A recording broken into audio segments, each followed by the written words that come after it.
Hello, everyone. This is Jim Hoft with the Gateway Pundit. Thanks, everybody, for joining us. Tonight, we're going to speak with Enrique Tarrio in his first public comments since his sentencing this week. I see we have a lot of wonderful people who've joined in already. Kara Castronova is going to be co-hosting tonight, along with Alicia Powell.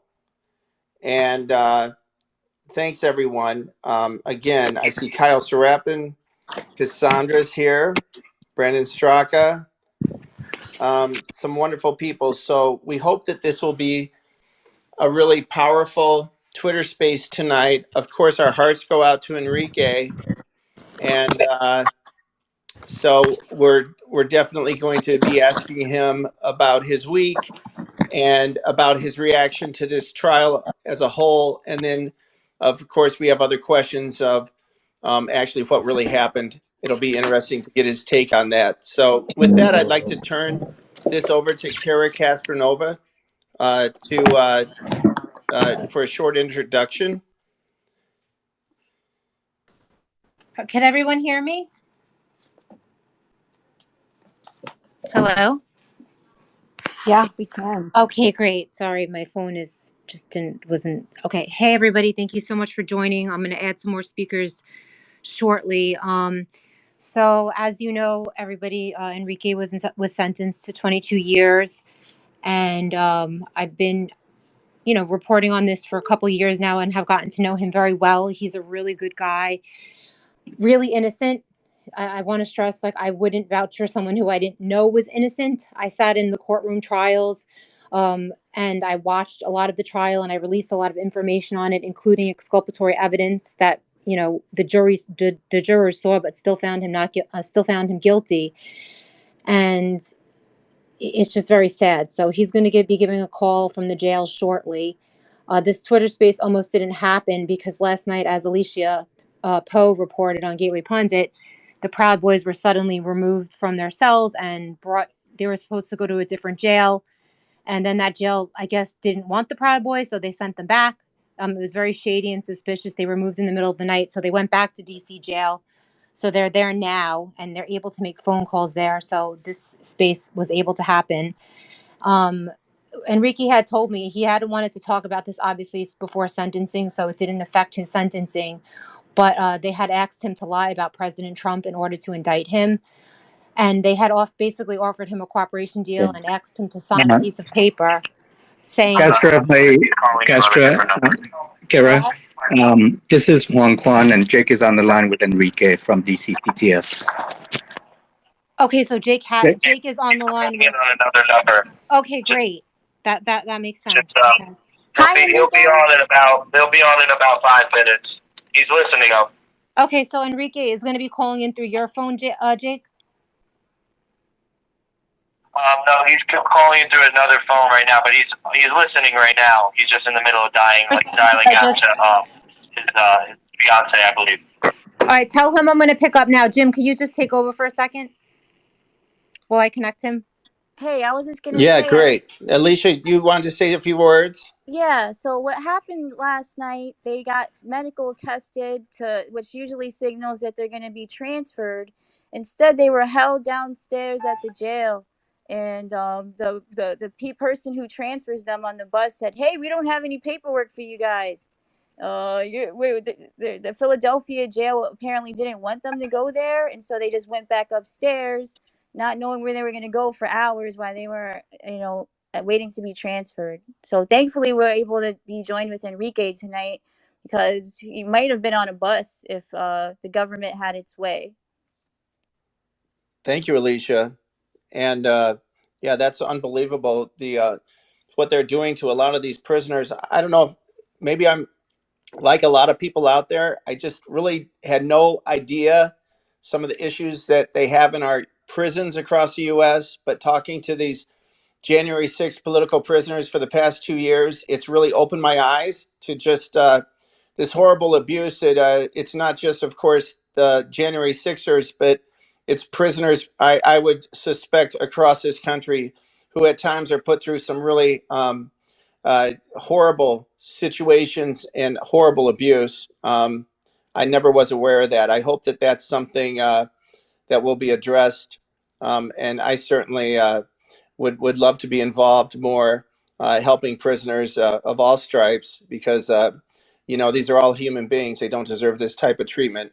And certainly these protesters who went to January 6th, the last thing they thought was that they would be locked up for 2.5 years and longer for their actions that day.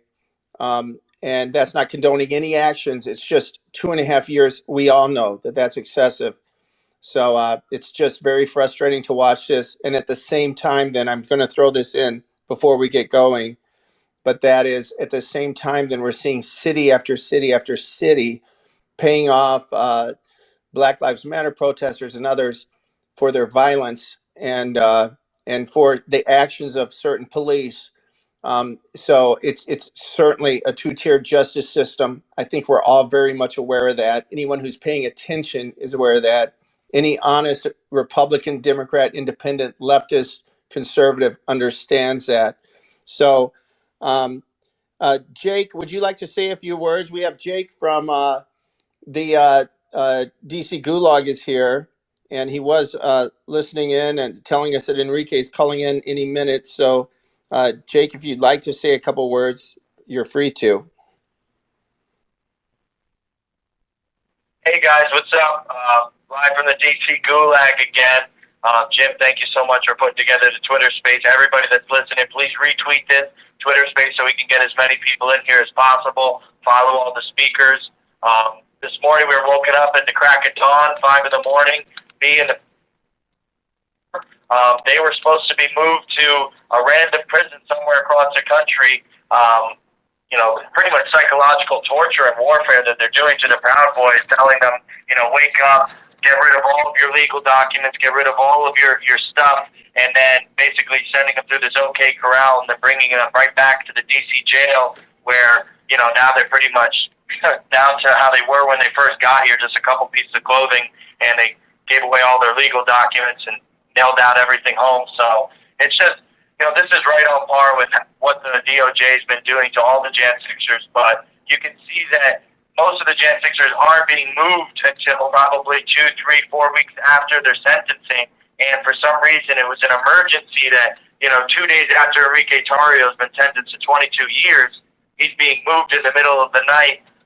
It's ridiculous, and, my heart goes out to them. They're back here now with us, and I'm actually connected right now. Enrique just joined me.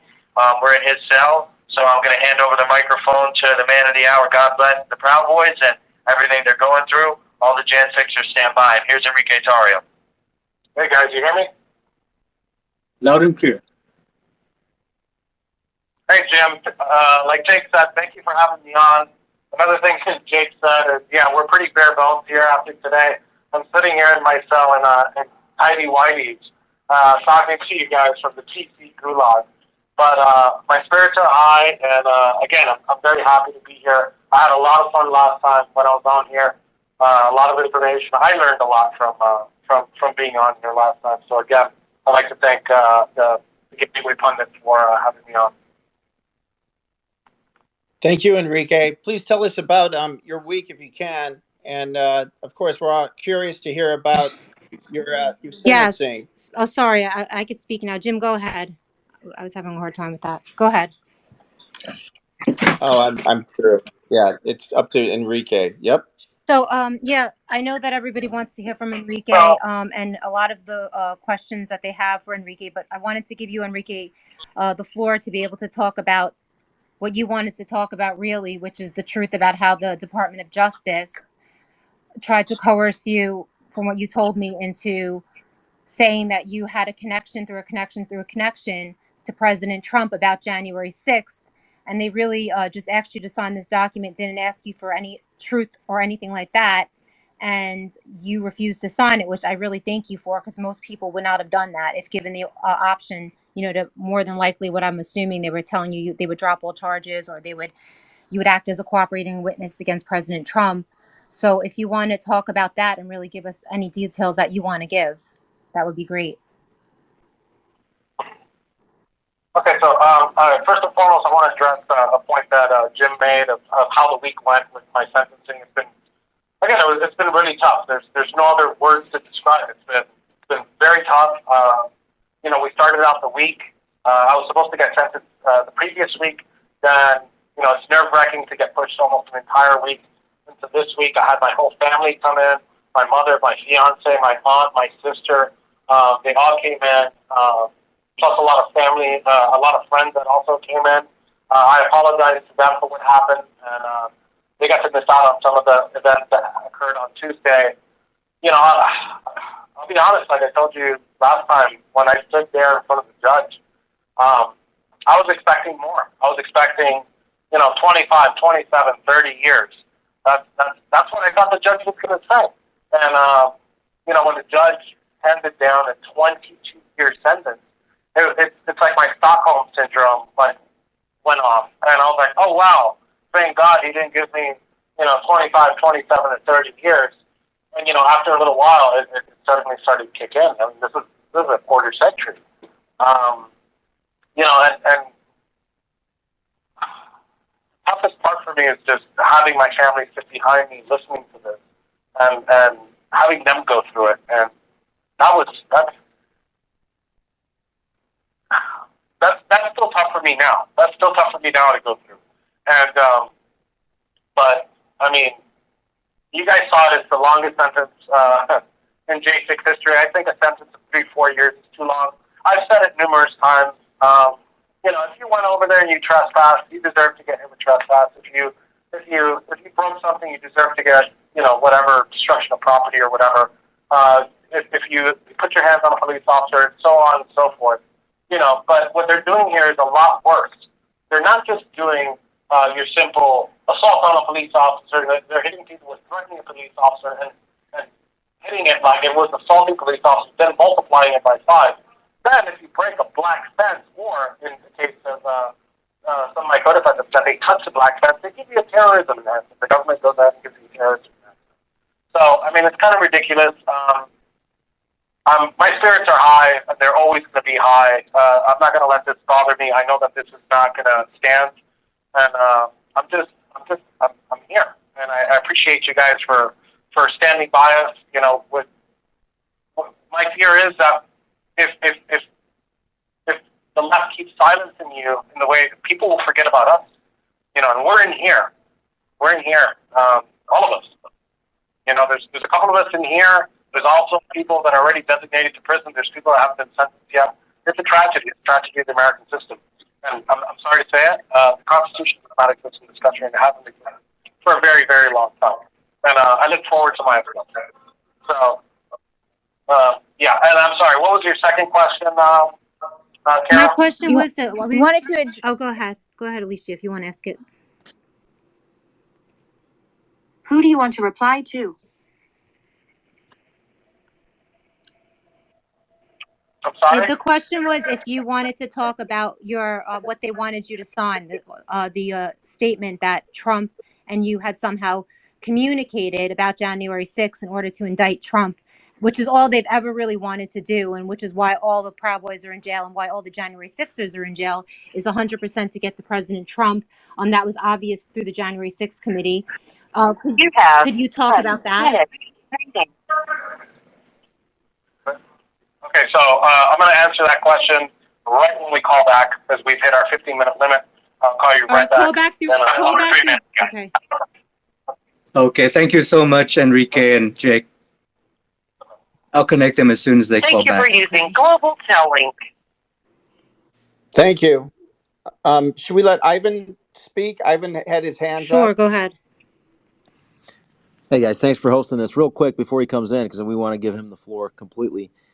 As you listen to Enrique and every other J6 defendant, the big thing that I've uncovered in my research in January 6th, as it applies to the legislative branch, I guess we all need to learn and understand that the initial charges, the most pristine version of that is when the U.S. Capitol Police officers routed the criminal charge on the J6 defendants through the Capitol Police leadership, which would include the general counsel, and then upstream from that, the acting Capitol Police Chief Yogananda Pittman. So the general counsel is Thomas Tobias, and then Yogananda Pittman, and now it's Thomas Manger.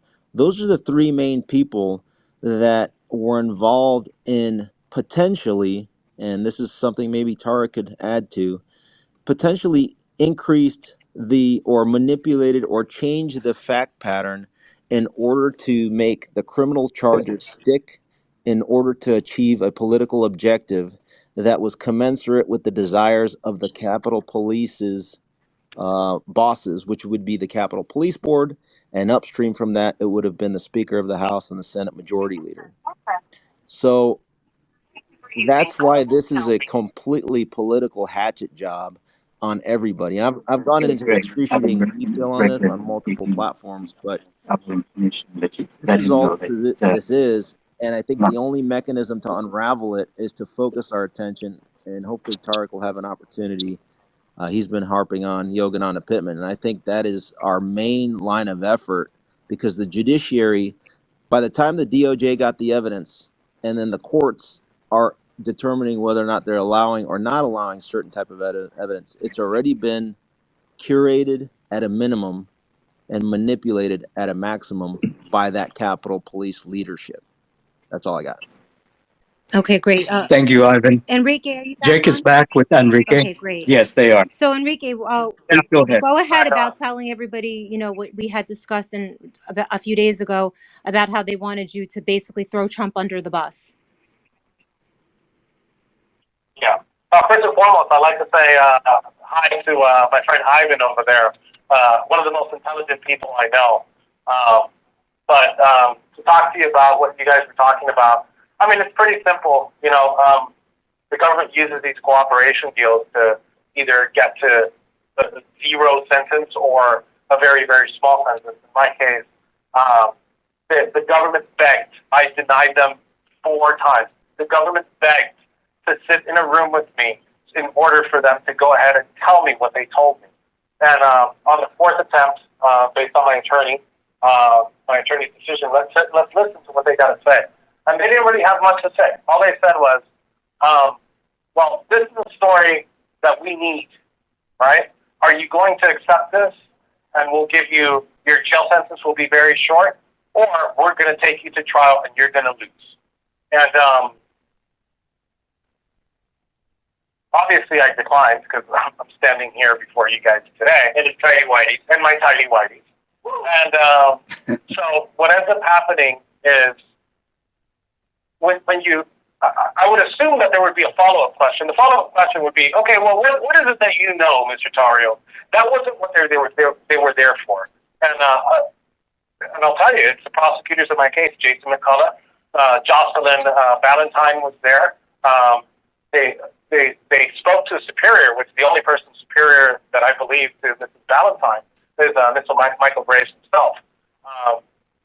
But they wanted me to sign a document that basically, they wanted me to sign a document and repeat the lies that they wanted me to say, which was that I was having communications with Trump by someone that I was text messaging, and that person was text messaging someone else who I don't even know who the hell that guy is. I don't know if I can say the word F-bomb here, so I'm treading lightly. And then that person goes ahead and speaks to another person, which I don't know who the hell he was either. And then that person spoke to Trump. So they wanted that connection. And like I told you, Kara, when we're talking, and if you read Trump's indictment, they haven't established a direct connection with anybody that was on the ground on the Capitol that day or any of that. What they're trying to do is this bullshit excuse that through this conversation that he had with a Georgia politician and multiple conversations that we know is all lies already, is how he got the charge, which is the 1512 C2, which is obstructing an official proceeding. So what would have happened if I would have caved in is they would have been able to, I would assume that they'd be able to charge the president with seditious conspiracy, which is a whole other ballgame, as we can tell with some of these issues that we're having. And that would have put him in serious jeopardy with these liberals trying to take him off the ballot. It would have given him more ammo. I don't think it's going to go through anyways, but it would have given him more ammo, and it would have made a great story. But the truth is, I wasn't going to sit there and I wasn't going to lie. Not that I'm some type of fucking hero or anything like that. It's just I am not going to lie. I'm not going to perjure myself to go free. Okay, and I'm not going to throw people in this movement under the bus. And another thing, I knew I was innocent. There was no reason for me to do any of that. I knew I was innocent, and that's why I went to trial. Okay, and I stand before you today. I am convicted of this. It'd be so easy for me to tell you right now, hey, I did it and what? But the truth is, I didn't. I didn't want what happened on January 6th to happen. I was very honest with the judge when I stood in front of him. I regret the things that happened on January 6th. I'm sorry for what the police officers went through. I'm sorry for what happened that day. It's brought us back. It's brought the Republican Party back. You know, here we're arguing about J6. Well, we shouldn't even been arguing. We're on the defense right now. You know, I know recently we've been on the offense, but we've been on the defense for so long, okay, that we're talking about J6. We're not talking about policy, real policy. We're not talking about foreign policy, domestic policy, how we're going to put food on Americans' plate, the economy, inflation, gas prices. I mean, if we had enough time, I'd tell you all the problems America has, but we do not have enough time on this podcast.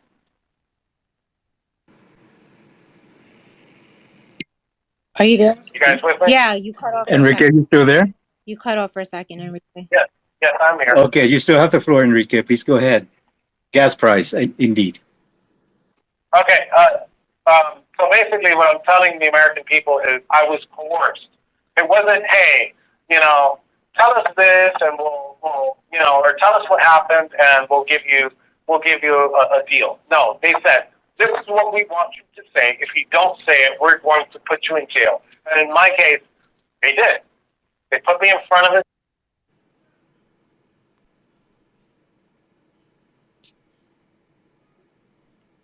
Enrique?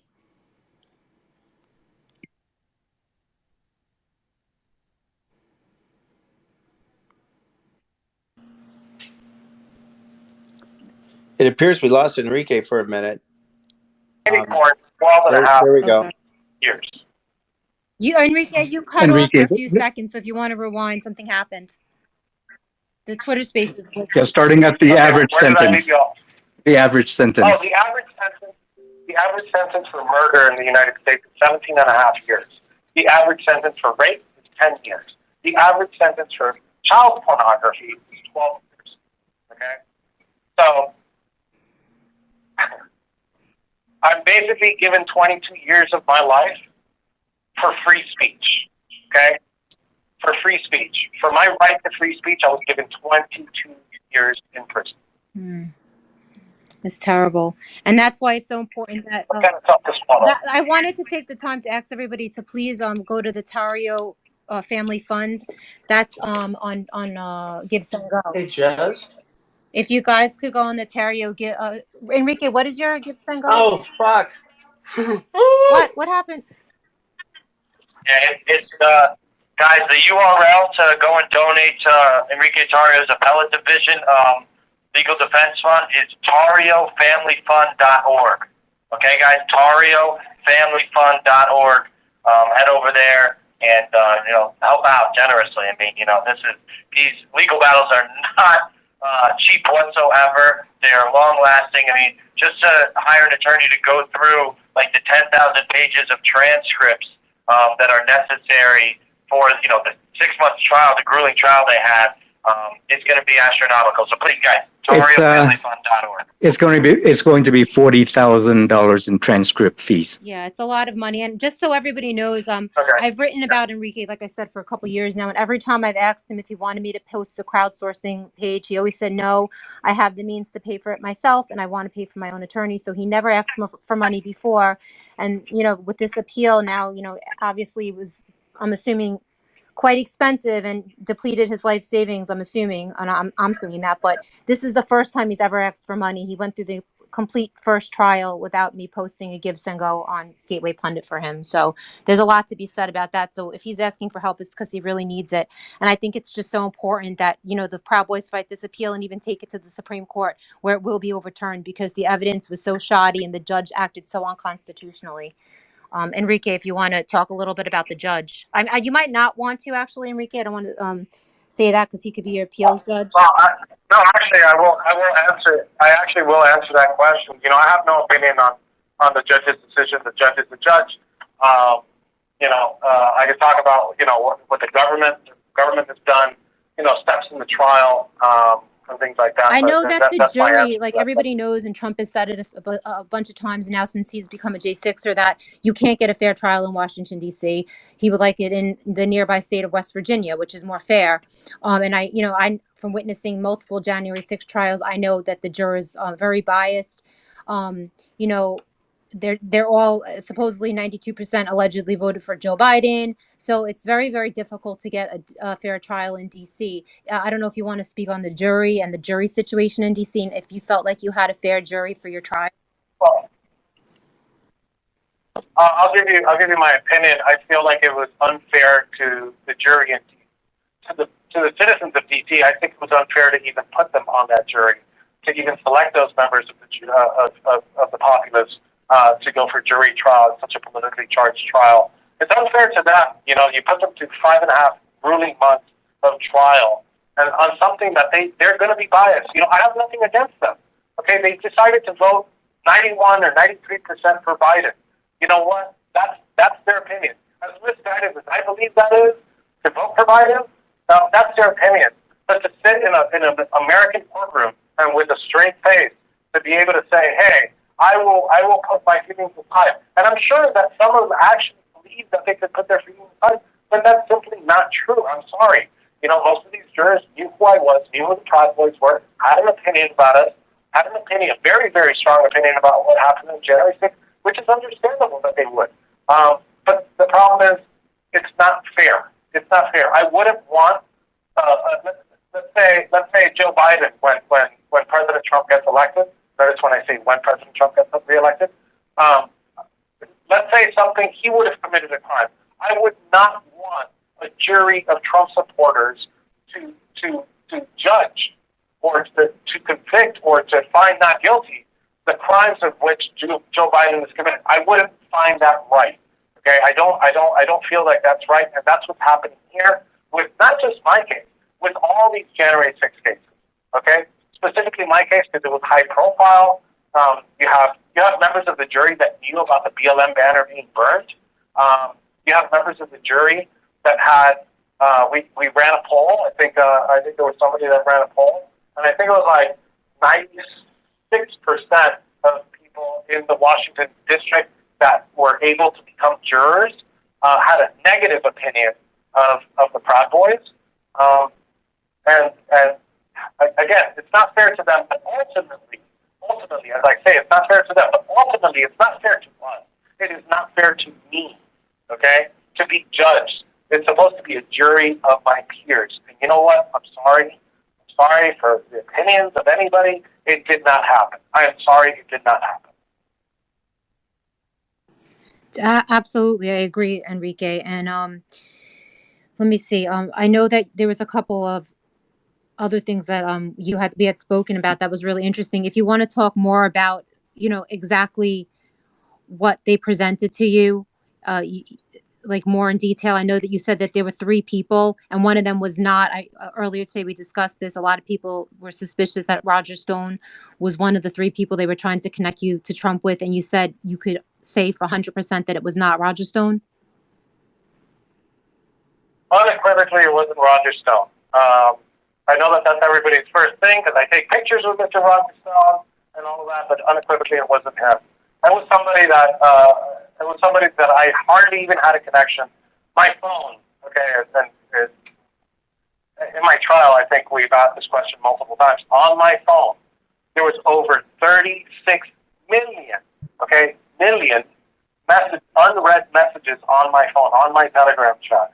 Okay, I talked to a lot of people. It doesn't mean that I responded to even a quarter of a percent of those people, but everybody has my phone number. Everybody texts me, and I'm going to tell you that person that they're trying to connect.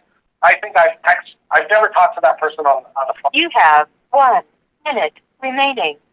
And I probably have 4 total texts from this person, 3 messages from him, 1 from me. It doesn't exist.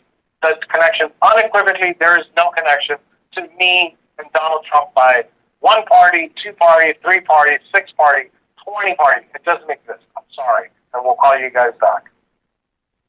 Thank you, Enrique. Yes, we'll talk. We'll see you in a Thanks, second. guys. Give us about I 2 or wanted 3 to let minutes you to know the call back. Capitol All Police. right? Okay, we'll be waiting. Tariq is the Capitol Police officer that quit the force. He was on Tucker Carlson, and he had left the police. And I know he's a good friend of Ivan Raiklin, or they have worked together. So, Tariq, if you're there and you wanted to say a few words while we wait for Enrique to give a call back. Yes. First of all, I wanted to thank you for having me on the space. Could you guys hear? There's a lot I can say, and can you hear me? Yes, perfectly. Okay. All right, Um, Tariq. I listened to Could you hear us, Tariq? Yeah, I can hear you perfect. I just wanted Maybe to he's make having a hard sure time getting on. you So guys can hear Tariq me is the before I start Capitol talking. Police officer that was on Tucker Carlson, and he's been instrumental in trying to get out the truth about January 6th, and Yogamonza Pittman, who he has said is the key to figuring out what really happened on January 6th. Until I guess we get him back on. Let's see who else is here. Zeke, I don't know if you want to say a few No, words. he's Yeah, on, Jake is Kara. Who is Jake back on? calling back. At a Washington, D.C. Central Detention Okay. Facility. To accept this free call, press 0. Thank you for using Global Tel Link. Jake and Enrique, We're waiting you for have the Jake, floor but also again. And here's Harrison Floyd is on as well, who is the gentleman that was arrested in Georgia and held and detained in jail for the Trump indictment. So he's on here too. We'll hear from him later, a little bit later. But Jake, Okay, whenever great. you have Enrique on, please let us Jake know. is back with Enrique. Hey, guys, it's Jake. I got Enrique back. Everybody, please space so we can get as many people in. We need to get this story out to all the American people. All the Twitter sphere needs to hear about this. So retweet like crazy and follow all the speakers tonight. I thank you guys again. I've got Enrique live here. Here we go, Enrique Tarrio. Enrique and Jake, we have 1,400 people online. Oh, cool, cool. I say hi to those 1,300 people, and I appreciate them tuning in.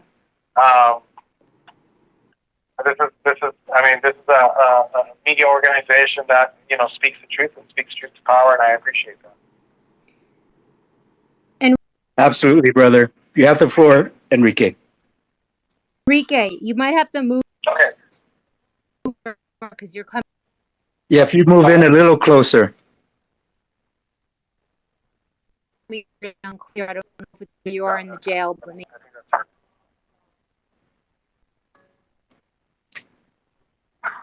Okay. How's this, Kara? Are you hearing this well? Enrique, Yes, please go ahead. That's much better. Go ahead. Okay, go ahead. Ask the question again. I didn't hear it. I couldn't hear the question. You could shorten it. What we were talking about earlier, which was you if you wanted to continue on with you were talking about the people they were trying to connect. Which, for anyone listening, I was there at the court, and they used something called the tools theory in the court. Which, Enrique, if you want to comment on that, I know that it's a very, very unconstitutional theory that they're going to try to use with President Trump. And basically, they were able to connect Enrique to everybody in the crowd through a person, through a person, through a person, through a person. And I don't know, Enrique, if you want to comment on the tools theory at all, but it's up to you if you want to talk about that, because it's really difficult for a lot of people to understand exactly what it is and the magnitude of such an unconstitutional argument to be made in court. Well, we're noticing a pattern here, right? A person to a person to a person. Could you guys hear me? Sorry, guys, we're having like technical Yes, difficulties. we heard. Kara, we heard. With the Enrique heard. Okay. Jake, are you guys there? Okay, just to confirm. Hey, yes. Kara, can you hear me? I'll just let you guys know until they come back on. The tools theory is a theory that they were able to bring evidence into the courtroom. Kara, can you hear me? Violence Kara, I that don't think you happened can on hear January us. 6th, which obviously Enrique wasn't there. None of the Hi, Proud Kara. Boys, or most of them. Excuse me a minute, guys. Excuse me a minute, Kara. Yes.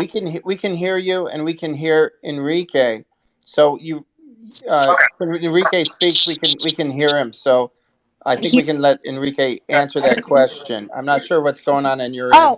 Yeah, I'm not hearing Enrique. I'm so sorry, guys. Something must be wrong with my phone. All right, go ahead. I can't hear Enrique for some reason. Okay, so just to answer that question, The I mean, heck? we're seeing a recurring theme here, aren't we? We're seeing, you know, let's get people through a person that knows someone else, that has a next door neighbor who has a wife that once had a roommate. You know, that's what the tool theory is. That's what they used against us. If somebody went ahead and heard somebody on a bullhorn and marched with the crowd, and that person high-fived another person, well, you know what? And that person went ahead and broke a window or broke a fence. Congratulations, the person with the bullhorn is now a domestic terrorist. And they're going to hit them with the terrorism enhancement for just doing that. I mean, it's that simple. You know, they could complicate it with this legal jargon or whatnot, but it is that simple. We're seeing it with the fake plea deal that they tried, the fake cooperating deal that they tried to do with me. We saw it in my trial with the tools theory. I mean, I just want justice. Okay, if justice was served, I'd be out there with you guys helping you put together these things. Okay? What was done throughout my trial by the government was completely and utterly wrong. Okay? I think you've explained it pretty well with tools theory, but that is what they're going to use to convict Trump. That's what they're going to use to convict Trump. And I say, because I want you guys to prepare yourself, because that's what they are going to do. This isn't if, maybe, or something is going to come down. They're going to go ahead and they're going to put Trump through trial, okay, before election, and if a decent jury gets their hands on it, they will convict him. Okay? That's what's going to happen. This isn't a scare tactic. I'm not fear mongering. I'm telling you the truth, and I'm telling you what's going to happen. We believe you 100%. How does it feel, Enrique, to be a pawn of this government as they go after Trump? That you're just a player in their game? Yeah, you know, and you say it perfectly. I'm just a player in the game. I'm a pawn. Okay, I'm not no. Excuse my language. I'm not no fucking hero. I'm not no fucking villain. Okay, I'm just a dude with an opinion and an internet connection, and that's all I've ever been. Okay, I'm a person that is good to people that are good to me. Okay, but I have my opinion, and I voice that opinion, and because of that opinion, I'm sitting where I am. And you know why I'm sitting where I am, Jim? I'm sitting where I am for two reasons: for votes and for fundraising. That's what we're being used for. They want to win the 2024 election by weaponizing the Department of Justice. They're weaponizing the Department of Justice on the president, the former president of the United States, and maybe even the current president of the United States, to be honest with you. Okay? And they're using it. Trump says they're trying to get to you, and I'm just in the way. And he's 100% right. But the problem is the force is so immense that they're starting to get to us. It is up to us to do this. It is up to us to reach out to the Judiciary Committee, to Jim Jordan, to our members of Congress, to the Supreme Court, and to the voters. Okay? To the voters. You need to. We could preach on Twitter all we want. This is a great step, but we could preach on Twitter all we want, because the only thing that's going to matter is getting to that polling station on election day. Okay? And when you guys go vote, you need to bring a bus with you to go vote. Do not go vote by yourself. Okay? Do not go vote for yourself, because the future of this country depends on it. Absolutely. Tell me, Enrique, how does it feel? Have you had any support from the Republicans at all in Congress? Have you had any support from any of these people who are supposed to be there siding with us because we're their base voters? Have you had any support at all? I'll answer that really quick, Chip, but I want to add something to that last one. Everybody has something on the line on the next election. Everybody has something on the line, whether it's their economy, their business, their freedom, their liberties, their Second Amendment. To me, the stakes are so much higher. To me, it is my personal liberty and it is my personal freedom, and the freedom of all those that are standing next to me here today. Okay? We are being used as pawns. Okay? We are political prisoners. We are political prisoners. There's no doubt in my mind that that's what it is. Okay? We've seen this throughout history where politicians use activists and call them extremists and put them in chains. Biden said, they're going to put you back in chains. He was right because he's the one that's putting us back in chains. I said it, and it showed up in court. I said that if Joe Biden were to be elected president, the Proud Boys would be in chains. Where are we now? Where are we now? All of you saw that message that I wrote. That was pre-election. I said, if Biden assumes the presidency, the Proud Boys will be in chains. And that's what's happening. I'm sorry, Jim. I'm sorry. I went. But your question was, I'm sorry? No, that was fantastic. Thank you for that. I was just wondering if you've had any support from any Republicans, any elected leaders. Has anyone reached out to support you at all during this time? Personally, no. I've seen some comments on social media. I've seen some movement in some of the, I guess, committee hearings. But you know, there's not much. There's not much support. I do know that there's a big support system from the American people. But the members of Congress need to step in. This weaponization of the DOJ has gone too far. The most important and pressing issue that we have in America today is that we have people in a 6x4 cell, okay, doing decades, years, or whatnot of their lives because a politician wants to fundraise and wants to get reelected. Okay? Hey, I wanted to say on the support from the Republicans and the congressional leaders that we have, our representatives, it's been completely non-existent. The Republicans have also at times used us as a hockey puck, like the few that have come and visited here and then disappeared. We need the weaponization committee that Jim Jordan's heading up to really focus and hone in on the January 6ers. They haven't really done anything substantial. And so one of the things I'm calling and organizing is the next time the weaponization committee is doing a hearing, which is not scheduled right now on the congressional calendar, but we need to have a large presence, a January 6th protest outside, calling them to hold Congress accountable, the Judiciary Commission accountable, and everybody, the Department of Justice that's been weaponized against us. So next time there's a weaponization committee hearing, we need to have 2,000, 3,000, 4,000 people outside that with January 6th signs and free Enrique Tarrio, justice for the Jan Sixers. That is necessary. And so I'm calling that right now to everybody listening. Please, guys, let's organize the next time the weaponization committee is hearing. Thank you. You know, I'll be there. Absolutely.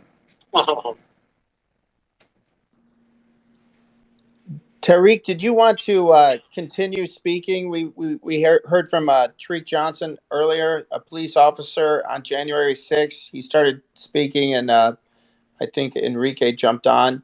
Did you have anything else to add, Tariq? Yeah, I have 1,000 things to add, and I'll go quickly because I know that Mr. Tarrio is coming back on shortly. He's coming back on for another 15 minutes, correct? Yes, I believe he's still on right now. Okay, so there's still a few minutes left. Please go ahead, Tariq. Okay, so if he can hear me, what he needs to know, and what you need to know, Mr. Tarrio, is that there is still hope. Now, the thing is, what Ivan Rankin said, and you didn't get a chance to hear what he said because he said it during basically a commercial break, is that once the J6 narrative falls, everything will start to fall into place. Now, there's two factors there. Number one, Yogananda Pittman was in charge of the setup of J6. It was her who did this. And some people can't fathom the fact that this one particular woman created all this, but she did. Now, the next thing that you need to know is that it's a man named J. Thomas Manger. This is the person that's covering up the entire event. And once he resigns from his position, then the truth about January 6th can really come out. And then once that occurs, the J6 narrative falls. Now, this is what I need everybody to know. And I know you're about to leave in a second, but this is what I need everybody to hear. And I don't know who it was who said it a few minutes ago, but somebody said that that the next hearing, everybody should be there. Thousands of people. He was correct on that one. But going back, once the J6 narrative falls, and then J. Thomas Manger is removed, that means people will be allowed to speak about what really occurred on January 6th. That means NDAs that people were forced to sign can be lifted. And what people need to know is that the Capitol Police is the primary agency assisting the DOJ with the prosecutions. They're picking the people who are allowed to go speak. Now, I was a lieutenant in charge in the Capitol on the Hey, day of the we're going to be certification. back in about 2 to 3 minutes. The phone call is about to disconnect. Continue. We'll be back in about 2 to 3 minutes. Me and Enrique. Thank you, guys. Very good. Thank you. Okay, Sorry for that interruption. Please go ahead, okay. Tariq. Okay, now I was a commander in charge in the Capitol on the day of the certification of the election. And a lot of people don't know this, but I was the one who ordered the evacuation of the Senate. And then minutes later, ordered the evacuation of the House. And I led those evacuations. That didn't give me enough. I guess I didn't do enough to even get an interview with the J6 committee. Now, I'm not here to slam the J6 committee. I'm just letting you know what the facts are. I never got a chance to testify. Why is that? Chief Son, who was the actual chief of the Capitol Police at the time J6 occurred, he never testified. You got to ask yourself, why is that? So now, this particular woman is the cause of all this. J6 can't happen without her permission. And I have said this in multiple interviews. She is a unethical, overly ambitious, and misguided commander. She did this because she wanted to be the chief of Capitol Police. She needed Stephen's son gone, and she needed to gain favor from Nancy Pelosi. That's why J6 occurred. And once the narrative of all this is out, then a lot of things are going to be cross-referenced. They're going to go back and they're going to look at any information, any testimony, anything that was given to the DOJ under Chief Manger and Yogananda Pittman to see if it was true and accurate, misleading, or truthful. So once that occurs, and people have to know that this is these two particular people, along with the general counsel of the Capitol Police, Tad DeBias, you're gonna have to go back and talk to him too. But after everything is out in the open, the narrative of J6 will change. And this is what I need. This is one of the main things I want people to understand, that there is still hope. Because right now the J6 committee is the J6 community is devoid of hope. And I want to give you guys hope, because that if everything was corrupt, then there's no point of doing an appeal. Why raise money to do an appeal in a corrupt justice system? So I don't believe that the DOJ is corrupt. I do believe that they may have been given corrupted information from the Capitol Police, which is why a lot of these people are getting these sentences. The Capitol Police are selectively choosing who's going to testify. So once you have, like, because if I testified, it may be a little bit different, because and when I say testify, I would testify during the congressional testimony, and I would give a different picture of what really occurred on January 6th. I won't give the same version that Harry Dunn gave. Mine is going to be much different than his if I got a chance to speak. So, because my version is going to be much different than his. So, if that was given, um, and people got to see a true and accurate depiction of what really occurred on January 6th, that would change the jury pools when people get convicted, or they're going to get convicted of what they did, not anything extra. Because right now, when a person sits at that defense table, they're looked at as an insurrectionist.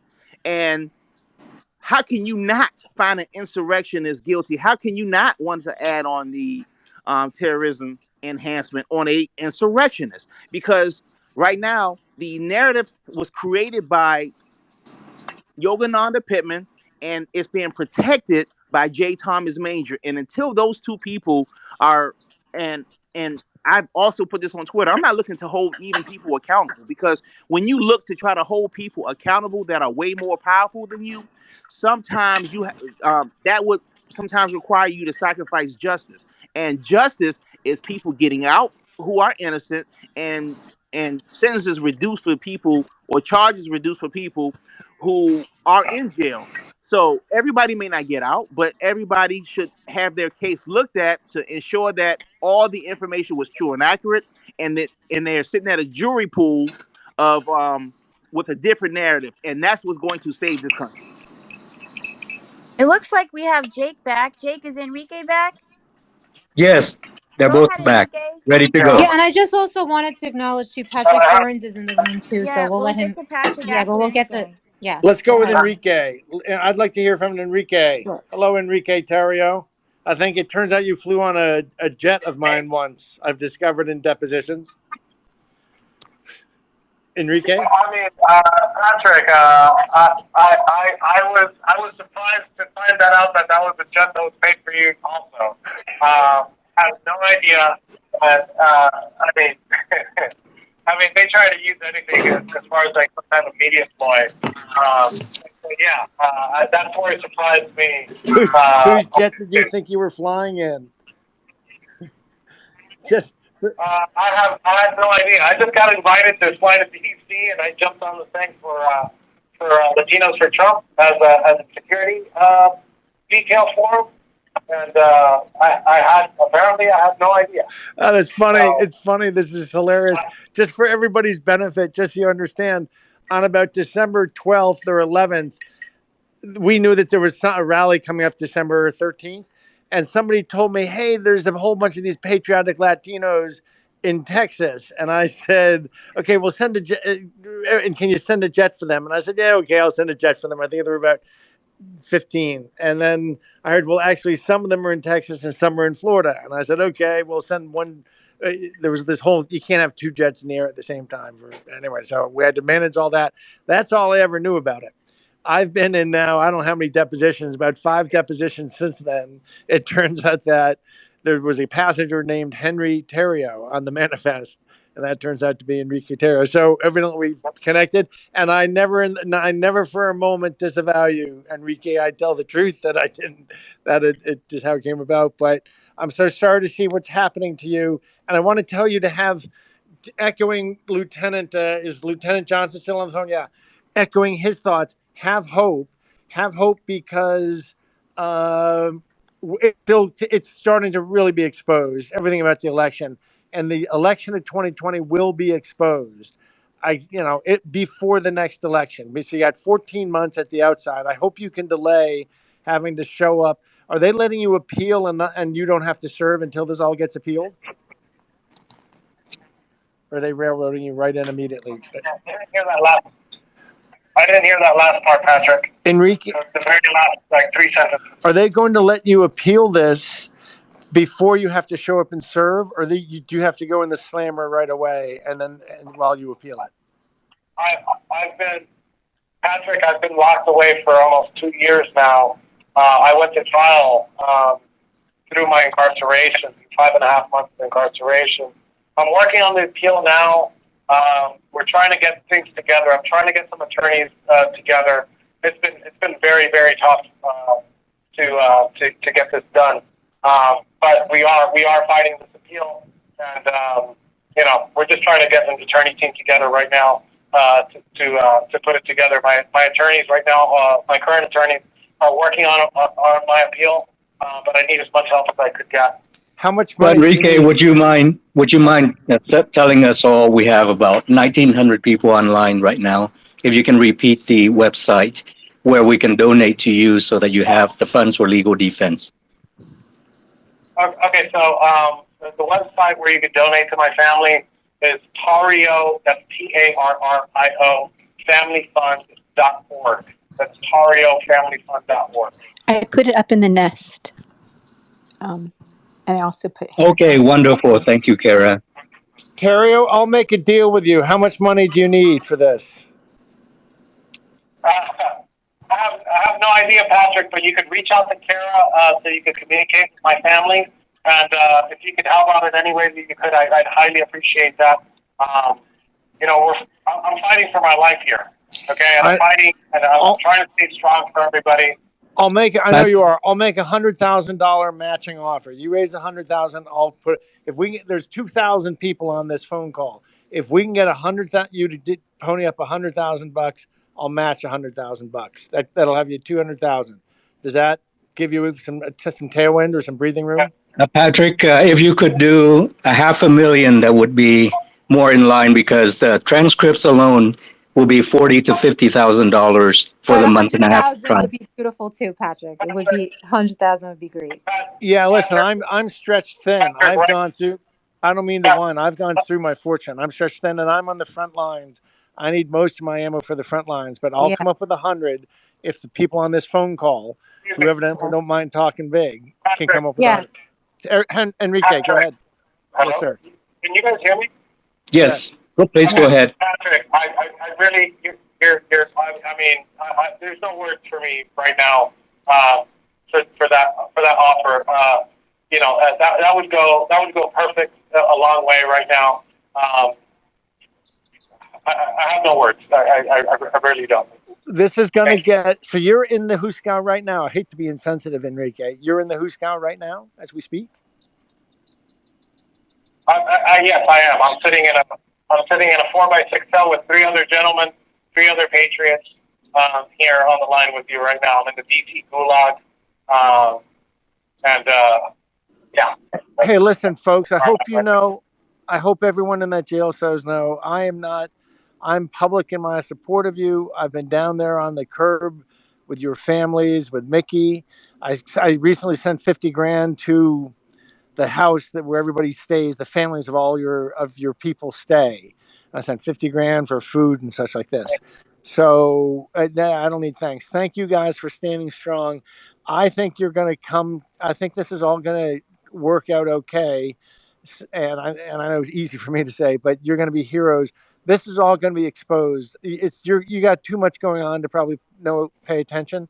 But the other side counted on just burying everything about the fake election using lawfare and thinking that because it was a tyrannical takeover, they would never have to pay the bill because it would take sort of 3 years for all the legal efforts to go to get, it takes sort of 2.5, 3 years for legal efforts to really get into the court. Well, those are all now getting into court and it's horrific. We're winning. John Eastman is the constitutional lawyer who advised Trump. Patrick, I just want to say Enrique has a couple of minutes. You might not know it, but he's on 15-minute calls, so I think Oh, you should let okay. him talk Enrique, go more. ahead. Go ahead, Enrique. Sorry to speechify. Hey, Patrick. This is Jake Lang here. We're about to do the January 6th national anthem that we do every single night at 9 p.m. And I'd love to connect you with my team for J6 Legal. If you could DM the J6 Jake Lang J6 account that we're on right now, so that we could connect you to helping out the entire movement. That would be really appreciated. So everybody that's on this call, we're about to do the national anthem. So tune in for a second. I hear you. There's some lawyer who wants me to. Go ahead, sir. Go ahead. Enrique. No, you guys are going to get a nice treat. You guys are going to get to Yes. hear the J6 Patriot Choir live. Okay, 2 more minutes and that's going live, right? Hey, I'm here with Carl Johnson, who runs. Folks, I'm here with Carl Johnson, who runs the America Project. He was temporarily involved with a guy named Ed Henry, who had something to do with that song. Just want everyone to know he has all the money. And he's not released any of the money. No money. I put $300,000 in. Okay, wonderful. But We needed none of the money has come. He's made a yes, whole bunch of money from that, and none of it has come, as far as we can tell. yes, and it's the guys in the DC Gulag that are singing this every night, but they under the rules made for nonviolent offenders, they would not qualify, and it would be great if it goes to them because they do not deserve what they're getting right now, and certainly I hear you. Enrique is not. We don't have. Everyone thinks we're in control of that. We're not. Anyway, Ed Henry has that money, and he's kind of not releasing it. Understood. So, go ahead. It's 9 o'clock. Okay. National anthem starting. Thank you, Patrick.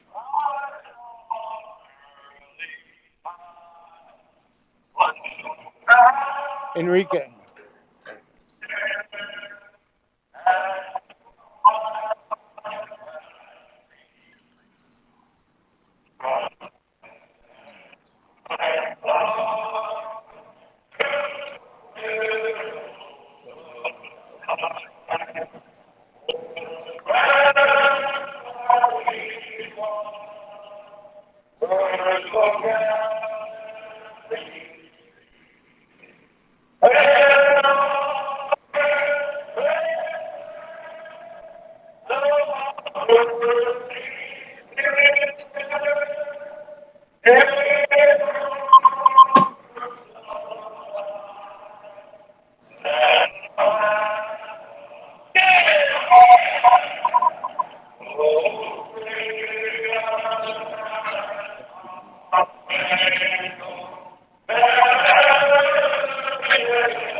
God bless America. God bless America.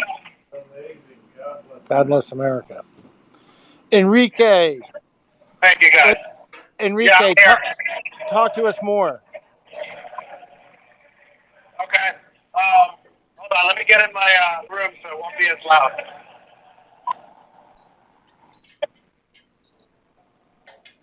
All right. Okay. I'm back. Enrique, why don't you tell us You guys hear about me? how the Proud Boys were infiltrated prior to January 6th? I know I want to know when the FISA court issued those surveillance warrants on the Proud Boys. I've spoken to a lot of former Proud Boys who left because the Feds, FBI agents were following them around. Are you talking about on the ground? It's hard to hear you, and if you could make the question a little shorter. Just how much are you aware of how embedded the Proud Boys were with confidential human sources? I mean, at the time, I didn't know anything until we got to court and we started asking the government and pressuring the judge to go ahead and make the decision of exposing who the FBI informants were in the case. And as you saw throughout the trial, different entities, different people. We had one of our witnesses. We tried to get 4 FBI informant witnesses on the stand, and we were only successful in getting one on the stand. I'd imagine even before that, there was many. There was many. You know, the FBI has infiltrated many political groups, political movements in the past, and they continue to do so. And now they're emboldened. So, I mean, how many? I don't know, 1,900 listeners that we have right now, which I hopefully went up. How many of those are FBI informants, and how many of those are FBI agents listening right now? And I'd love to say hi to them. Well, Enrique, hopefully each one donates $50, and we take Patrick Byrne up on his great offer of matching, and we get the first 200,000 going for you. I mean, I hope so. I hope they donate. Alicia Yes. writes for the Gateway Pundit and does reports there 20 million people could see it if she does a story. If she mentions in the story that I've made this offer, you'll raise a fortune, Enrique. So Alicia, thank you for being part of this. Yeah, thank you, Alicia. I'm going to do one more callback for you guys. So Okay. Give me my last 15 minutes. By the way, it's Okay, Alicia. It's Alicia. Okay. Okay, Can I just say that you guys are currently making history by doing this? I've been hosting Twitter Spaces, X Spaces for a long time. I'm grateful for everything you're doing. God bless you. Thank you for using Global Link. Jack You guys said are he's making grateful for you history all. right now. This is incredible. Harrison is on the phone. Harrison Floyd? I wanted to introduce in the interim, who is the gentleman who was in jail in Georgia over the weekend for the Trump indictment. So I wanted to give him a couple minutes to say hi to everyone. Harrison. Hey, can you guys hear me? Hello, Perfectly. yes. All right, great. Just wanted to say a couple things. First, I have never, my whole family served in the military. I did 3 deployments in the Marine Corps. I've never heard a more beautiful rendition of the national anthem than what I just heard. When Tariq comes back on, can we please ask him if he could change anything about what transpired during the course of his trial? What he would maybe do different. I would love to know that because I'm going through it myself right now. And I just wanted to say to everybody on the call really quickly, let's not forget that we have another election coming up in 2024, and let's not make the same mistakes that we made then. Let's be prepared and let's be ready to go on offense. Make sure if you're with local county officials and stuff, you guys need to start a political action committee to prepare a defense fund, right? Like we need to get ahead of these things, and we need to be ready to go on offense, and we need to be fighting back where the Democrats and these liberals are just totally not expecting it. I'm really looking forward to testifying during my trial, and I know and expect that they're going to do a lot of the same things that they did to Tariq, but they're just not going to get away with it with me. We're going to make it really, really bad for them down there in Georgia. I'm looking forward to getting down there soon and fighting the devil. I want to thank everybody for their prayers and everybody for their support who donated to my defense fund. And I want to ask everyone for this entire weekend, everything that's being donated to my defense fund, I'm going to go down to the Fulton County Jail with Jack Brewer next week, and we're going to bail out as many people as we can for folks who've committed nonviolent offenses. So if anybody can contribute to my defense fund, we're going to take that and go down there and try and do something great. We're working it out with the jail and some bail bondsmen to where that 10% will come back to the defense fund when there's a final disposition from a judge. So we're going to try and hit two birds with one stone.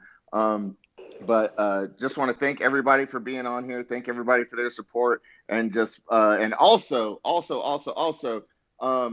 we need to demand accountability from all of our leadership. It doesn't matter if you're a Democrat or Republican. Right is right, wrong is wrong, and we need to stop. With I don't want to say necessarily like all the protests and stuff, but we need to demand accountability. And if people won't, and if these legislators won't hold accountability, like someone like him needs to be testifying before the House committee and the Oversight Committee and the different state legislators. He shouldn't be in jail right now because he's traveling so much testifying. You get what I'm saying? Right. Jim Okay. Jordan. Hey, we everybody. need to demand accountability. Thank you, guys. Yes. Sorry to interrupt, but the guys are back and they only have a few minutes more. Hey guys, I got Enrique here. Everybody, this is his last 15-minute call. Please retweet this link out to Twitter space so we can get as most people connected as possible. Enrique is a great friend of mine and of all the Net Fixers. We love him.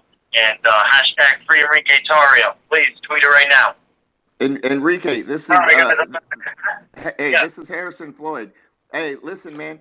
Is there anything that you would have done differently during your trial? Because I'm getting ready to go through it, and I want to hand Fannie Willis her ass. So, is there anything that you would do differently, and is there anything that you would suggest to me to be able to do when I go down to Georgia? Well, first and foremost, I mean, I am extremely happy with what my legal team's representation. So, I mean, getting yourself the best legal representation available is my number one thing. I mean, I wouldn't change that for the world, so that's not something I would change. But I do tell you that you should get the best legal team possible. My attorney's name's Naeem Hassan and Sabino Deregi. And the second.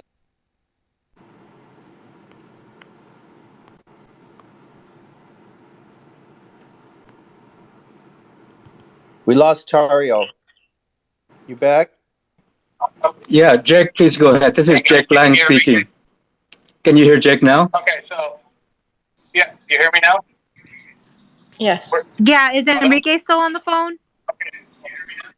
Is Enrique I'm here. I'm talking. I was the one talking. Okay, what's the second thing that you said you would do? And the second thing that I would do is I would have something that I would have changed. I would have fiercely fought to change the venue. That's probably the most important thing that you have. I don't know what the makeup of the jury in Fulton County is, but I will tell you, if it's anywhere even remotely close to D.C. or remotely far from D.C., you're going to have an uphill battle there because it's all about the jury pool. You know, great representation and a fair jury pool is the most important thing that you have to get for you. And I was reading up on your story, Harrison, and man, it is sad. It is sad what's going on over there. with that prosecutor. You know, that prosecutor looks like, I don't know if you've ever seen Sesame Street. She looks like Snuffleupagus. She's evil. She's disgusting. She's a person that should. I don't know how the state government of Georgia hasn't done something about impeaching her, or removing her, or defunding her, something, because it is clearly a political hit. I mean, come on. You could probably get hit with one indictment, but four indictments. And Harrison, again, to them, you're just a political pawn. Okay, it's crazy. I truly am praying for you. I'll pray for you every day. But can I, Patrick? Hey, quickly, Patrick thank you, my Byrne friend. Thank you, my friend. I really appreciate it. I got to jump off. I'm running for Congress, and when I get there, I'm going to do something to get you out, my man. I appreciate you. Thank you, guys. Hey, may I interject here? Be here soon. You, me, and Patrick. Mm-hmm. Let me interject for a moment here. First of all, I'll make the same deal on a $25,000 match for you, sir, Harrison. And also, if you can raise $25,000, I'll match it. Secondly, we've already raised 22, so we're almost there, Patrick. Okay, let's make it. Okay, well, fair enough. I would use it to milk more out if you could for a few days. Tell people you can. Anyway, okay. Let's. Everywhere, the thing that you should all know is they have feet of clay. They have the thing that they're really fearing is the substance of what this is all really about ever getting argued in court. And it has just started happening in the last week. John Eastman in California, and it's shocking people when people had no idea, evidently, how much evidence we all were actually operating on. So to the extent you can get your cases to allow as your defense that they do not want this stuff brought into court. They've fought for 3 years to have no one be able to adjudicate it. Is there any way you can get the actual substantive matter in your cases of being part of the adjudication? You acted why you did because you had this set of beliefs, or do they prevent that from being part of the adjudication? Patrick, can you ask that question again, just a little more concise for Enrique? Shorter form. In shorter form, are you allowed in part of your appeal or part of your argument to make the case that part of your defense is that this was in fact rigged? Because that's what everything was really fundamental. That would be more a question for my attorney. I have no idea what the possibility legally is of that. That's their Achilles heel. It's their Achilles heel. They do not want that ever brought into court because we have a royal straight flush, and John Eastman is proving it this week. Everyone should tune in on that. What's going on with Eastman in California? After 2.5 years of being suppressed, our stuff is finally seeing court, and it's shocking everybody. I appreciate that. Yeah, they do not want that stuff brought into any court. I'm catching up with the case of John Eastman. That's another tragedy here for DC case. So I'm praying for him too. Enrique, would you be able to call back one more time, or is this the last time? Is this the last call you can make, Enrique, or you're not able to call back? I could probably make one more call, but I need to talk to my family before I shut in. So it would probably your be mom. me, I just let your mom. I think your mom is listening on the space. I'm trying to add her as a speaker, but I'm having a hard time. If you want to say hi to your mom, she's listening. Of course, that's one of my favorite people right here. I love you, Mom. Thank you for coming on. Thank you for supporting me. Some of you may know she was up there, and it was hard for me to watch. It was hard for me to watch and listen to her words, but I love her very much. I love my family. I love my fiance. I love my sister, my aunt, my entire family, my father, my stepmom. Thank you for being there. That's my family. And then you guys out here, you guys are my second family. And I really, really do appreciate you guys, everything that you've done for us. Just so you know, Enrique, we love you and we're praying for you. And if anybody could just go donate. And if you could call back again, because I really wanted you to be able to drill home one more time the magnitude of what you're saying, how they're using witnesses and basically weaponizing the justice system. Trump. Let me hang up and call you right back so we get a fresh 15 minutes.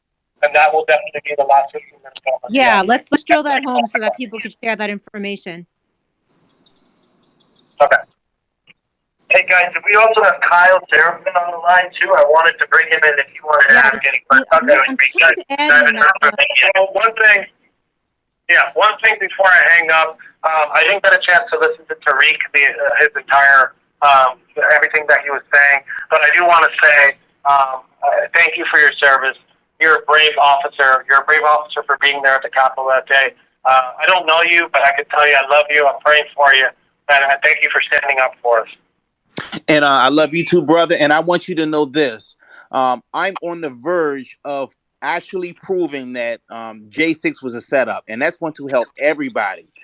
Now, the only thing that's been slowing me up is just funds. Like I can't say because the Capitol Police is listening to this right now, so I can't say everything. But after I did Glenn Beck's show, you guys can go back and listen to that podcast I did a couple weeks ago, and I got some very important people who reached out to me, who had vital information that I needed. So I got some help from a another whistleblower, Steve Friend. He's trying to help me raise funds so that I can get a place for us to meet, some food. We probably gonna have to stay someplace. So I've been, like I don't know how to raise. I've never been in a situation where I had to try to raise funds for myself. I set up a gifts and go for myself, and it's doing good, but not really that well. So like I'm on the verge of proving J6 was a setup in weeks from now. So, and like I said, the only thing that's slowing me up is just that I don't have resources to get these people together because these people got crushed by the Capitol Police. I can't say how many that I have because if I say how many, the Capitol Police would know the number and they would know specifically who I'm talking about, and I can't let them know that. But I can tell you this: in weeks, I can prove this. That's wonderful, Whoever's Tariq. speaking, Well, Hey, when get, Enrique comes back, we maybe let him take a couple of quick questions from a lot of people that have made requests to ask him questions.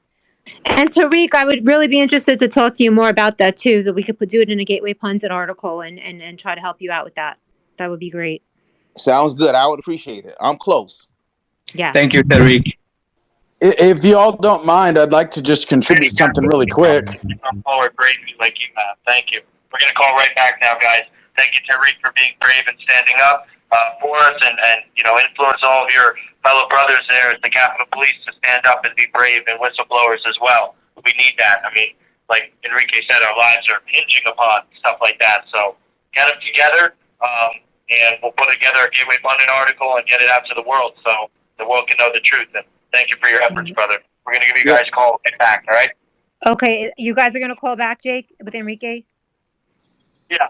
All right, Yeah, so let's see All right, Enrique. that's definitely going to be my last 15. Right, so Okay. we're really gonna just give him the floor for 15 and let him just kind of drill in what he really wanted to get Okay. across. Thank you for using Global Selling. Really just how disgusting it is that they would try to get him to lie about Trump, in doing so screwing all of us over, because most of us here will vote for Donald Trump, so they're just trying to take that option away from us through Enrique. So I think it was really brave of him to not to take that deal, and that's why I think it's so important that this goes to appeal, and this is obviously brought to the forefront of the news. Like the mainstream media needs to pick this up. The GOP needs to do an investigation on this, and we have to call on them to do that. So I would like to ask everybody on this call, and I had spoken to Enrique about that earlier, call Jim Jordan's office, go online, look up the number, call it, leave a message with his staff, and give them this information that Enrique Tarrio was offered a cooperation deal to lie and say that he had connected with Trump through various layers of quote unquote people, and he denied the deal, and that they should interview him, that the weaponization committee should interview him,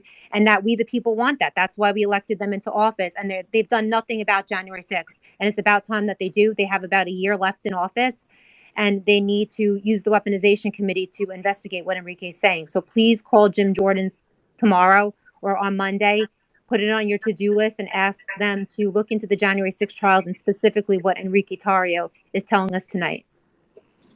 Thank you, Kara. That was wonderful, and it really is interesting what Enrique was telling us, that there was a 6 degrees of separation between him and Trump, and yet the DOJ wanted him to sign and really just lie about his connection to Donald Trump. That's a huge story, and I hope we will definitely put that up again on Gateway Pundit, as Kara has already written one article on it at least. But that is just amazing what he told us all tonight. Kara, if you don't mind, and Alicia, we have Kyle on, and I also saw Jake wanted to speak. Should we start with Jake and then go to Kyle? Sure.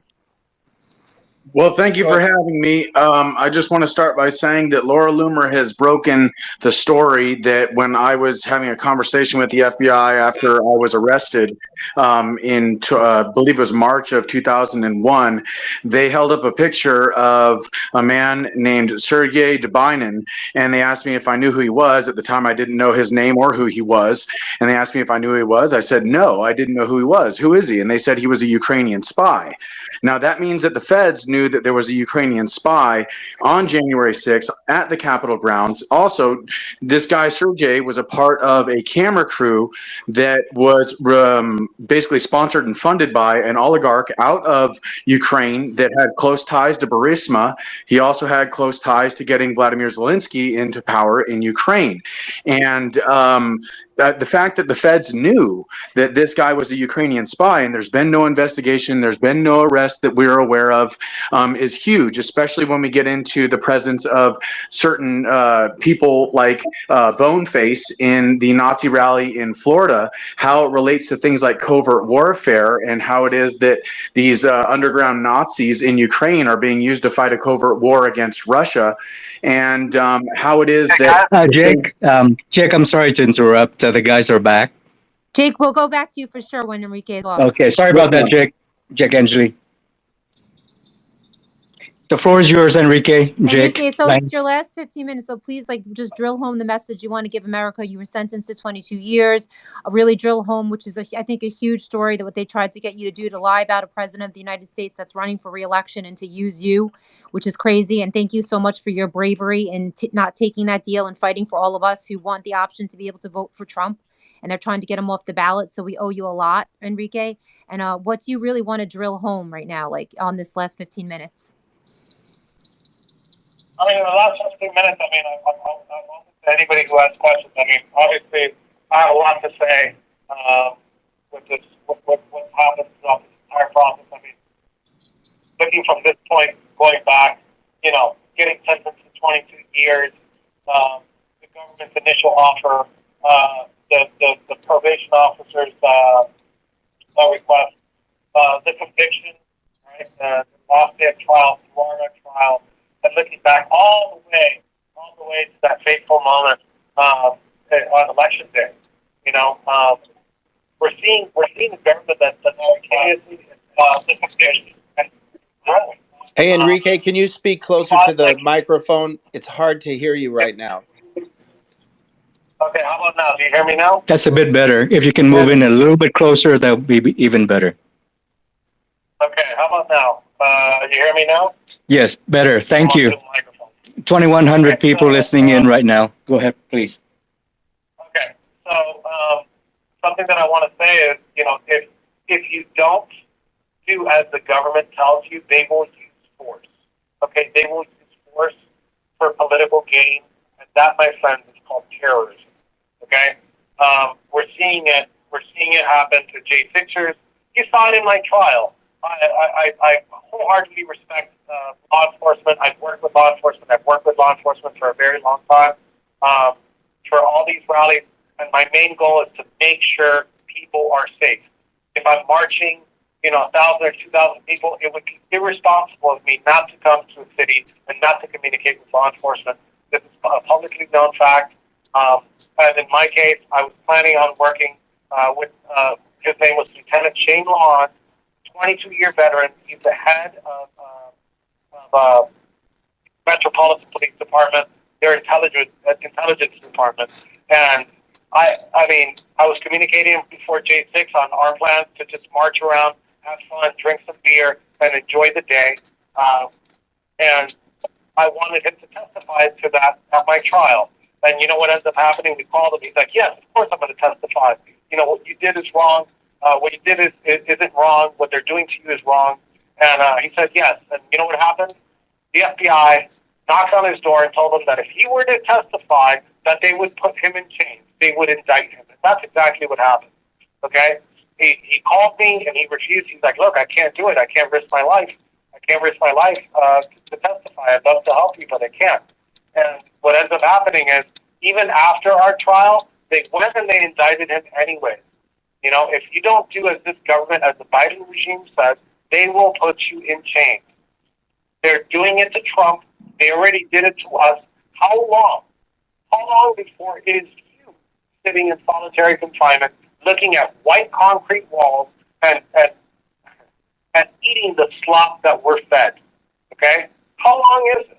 Because you open your eyes and look in front of you right now, and you might see a family member. You might be in your home. You might be outdoors. You know where we are? In a room smaller than a bathroom. Okay? There's 3 of us in here right now, and we're trying to tell you guys, we're trying to warn you guys what's going to happen. So we need your support now. We need your support now more than ever. Enrique, could you tell us more about the 3 prosecutors they wanted to tie to Trump? They wanted you to tie Trump with? Was it Peter Navarro or Garrett Ziegler? No. It's not. It's none of those. It's not a public figure. It's somebody that just messaged me a couple times that I met. Actually, I met on the streets of DC on 4th of July. But other than that, I mean, no, it's not anybody that we know. I wish I was as cool as they say I am, where I have all these connections and this ability to do the things that they say I do. I mean, if I was only half as cool, you know, but I don't want to be half as cool. I just want to be free. Yeah, we want you to be free. You to be free too, Enrique. Trust me, and we're all going to fight for you. Everybody, please remind yourself. I mean, remember to go on Enrique's TarrioFamilyFund.org, which is on Give, Send, Go, and donate. Enrique, if you want to just talk a little bit more about anything you want to talk about before you get cut off for the night, go ahead. The floor is yours. There's about 10 minutes left, and I think Enrique wanted to take a couple of questions. Yeah, if you want to take Kyle questions. Sarafin has a question for Enrique. I want to dedicate the last 5 minutes just for a couple of things that I want to say. Okay. So go ahead. First question. We'd like to go. Hey, Enrique, it's good talking to you again. Quick question for you. This is Kyle Serafin. I'm hoping that either you or your attorneys, whether it's laundered or directly, will communicate either to members of the press, or if they need to go a roundabout way and get it to us, the names of the people that were in the room when you were being asked to do something and sign a deal that would have gone after Trump in a way that was unethical. Mm-hmm. Because those things need to be public. We need to be able to investigate those. We need to have these people subpoenaed if possible. Yeah. And if we can get those names, specific names, then we can start taking action on things like that. And if we can't, there's nothing we can do with the allegation of it, but we can dig into it if you have them. And I would appreciate it publicly or otherwise. I don't care how it is. You can find us. You know how your people know how to get in touch with us, but Gateway Pundit or otherwise. I can give you 2 very public names that were in the room that day, and that name is Jason McCullough, which is the main prosecutor in our case, and the supervisor, which is right under Michael Graves, and her name is Jocelyn Valentine. And there was many times that they stepped out of the room to talk to their higher ups. And there's no more higher up than Mr. Michael Graves, and on top of that is Mr. Merrick Garland, and as we know, on top of that, it's 2 other people, which is the Biden and Harris White House. And there's no doubt in my mind that they're working together. But yes, I agree with you. I'm a person that we need a smoking gun, and we need proof.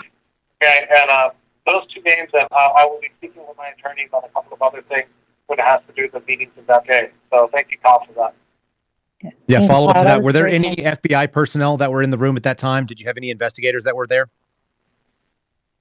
There were 2 FBI agents in the room. I don't remember their names, but one of them is a shorter FBI agent that was in our trial. I'm sure somebody has the name. She was a helicopter pilot. She said that on the stand. I forgot what her name is. And there was another FBI agent there in the room too. So because those people would lose their careers if they lied under oath if they were questioned about this. And this thing is actually worth pursuing that way. Anyway, I just wanted to touch that. I really appreciate it. Stand strong. Praying for you, man. thank you. Thank you. Got extra bunks in the gulag for him. Yeah. Yeah. Anybody else have a question? And then I know Enrique wanted to take the last few minutes to say a few things. Yeah, I got a question. Jake I and don't Joey. know. Yeah, I don't know if y'all are aware about Ericsson, the corporation Ericsson, and how it controls all the communication in the United States of America, and how it relates to the voting machines, to Dominion, and how it is that Ericsson has actually been co-sponsoring terrorism abroad, and how they were paid for information regarding the placement of American soldiers. Do you have a question for Enrique? What's your question? Yeah. My question is he aware? My question is he aware of the implications of Ericsson in his trial? Of what? He got cut off. Ericsson must have cut you off, man. My question Don't touch the deep state. They cut you off. Talking about that when Enrique gets off. I don't think he's aware of Ericsson, but maybe me and you could talk, and then I could give him some more information. Yeah, that would be a good idea. Enrique, why don't you take the last couple of minutes to talk about? Hey, Enrique, there's the last 4 minutes. Perhaps Enrique can just go ahead and talk now and finish it up. I mean, it's pretty simple right now. I wanna be able to just tell you how appreciative I am of everybody here. First and foremost, my God, that has been with me throughout this entire process and has never let me go. I've been praying hard. My family's been praying hard, and I put my God first. And second in line to that is my family, my mother, my father, my fiance, my aunt, my sister, my entire family. Those are the people who I put second. Okay, and I thank them every day. The reason why I'm here and I'm able to do this without shedding a tear is because of them. They give me strength. And third, it used to be my country. Before all this happened, third in my list of priorities was my country, and that is no longer true. Okay, I no longer hold my country in third.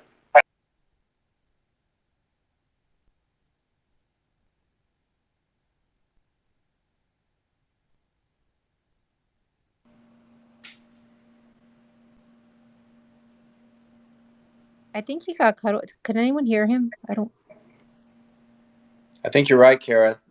Boy, what a moment to lose his. I know he had dude. expressed Holy that to me smokes. before, that he said that it's the people, like he realized it's the people that are close to you, and the people, something like the people like us, like the people that stand by you. It's like the whole country idea you kind of lose when you're in jail in solitary confinement, locked up by your own government for a couple of years, I think.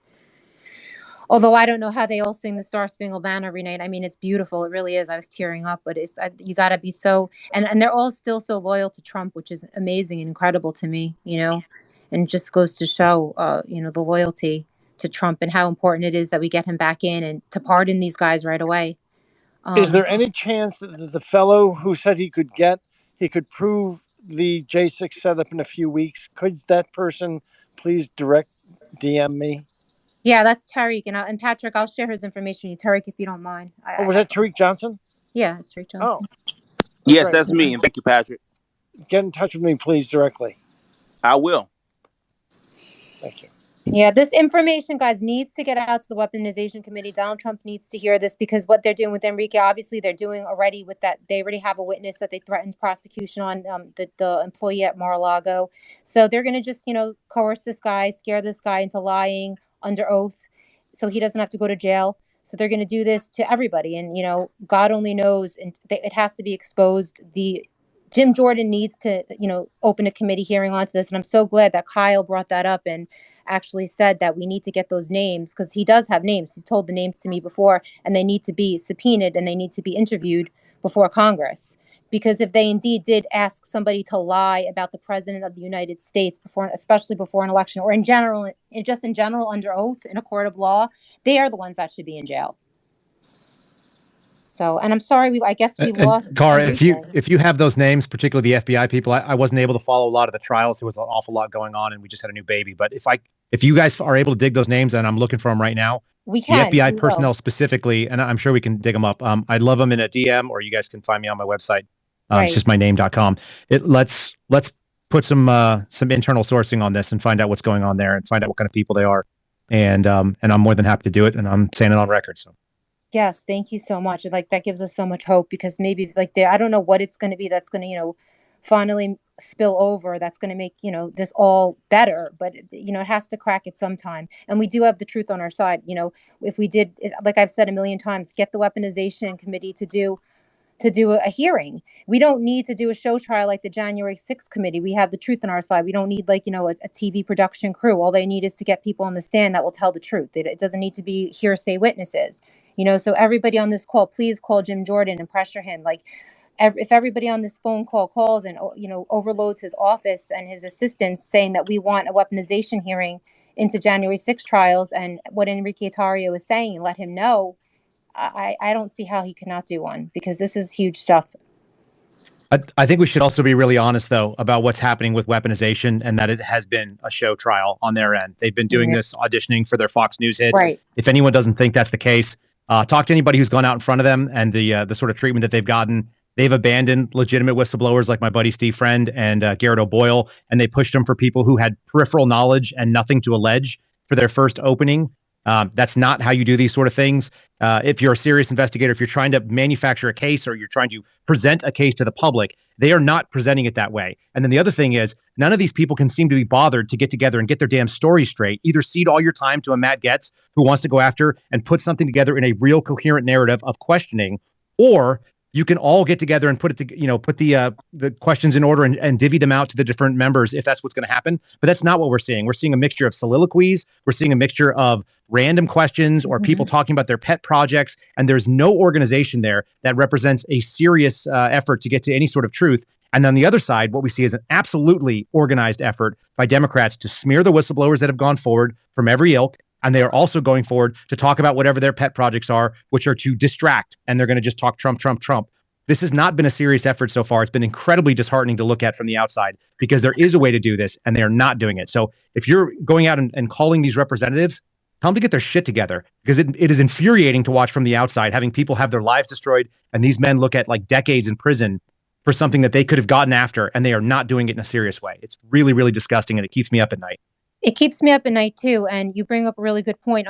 We have I don't think that I think like, I don't know who, someone had tweeted that maybe they're embarrassed of the people that elected them into office, but why are they not taking, like, we have all the information they need, us at, journalists at the Gateway Pundits, investigative journalists, advocates, we have all the information they need. And Kyle, me and you could talk another time too. And I could tell you some of it that would be useful to a committee hearing, but they just choose to, go after what, like you said, their pet projects are. So again, it's just so important that we just keep calling their office and pressuring them to investigate the judges. These judges are lawless. And you got to tell people, like, when they're calling in here, folks, the word that we get in the back channels is that this is a political non-winner for them. And that's what they're doing it. They're doing it based on polling. And if they're going to accept political non-winner and leave Americans in jail over this stuff, then you need to be outraged, and nobody should survive a primary on that. That is not an acceptable way for our elected leaders to go out there. They were supposed to try to take this thing back. They were supposed to try to course correct. And this country has a very, very narrow margin that it can walk away from significant violence in a bunch of different ways. Like, we are looking at low intensity conflicts scattered around this country in up to, in less than 18 months if people are not doing it right. So it needs to be corrected, and it needs to be corrected in a nice way that we can deal with it that's civil, because otherwise it's going to go the other way. Hi, everybody. Jake is back.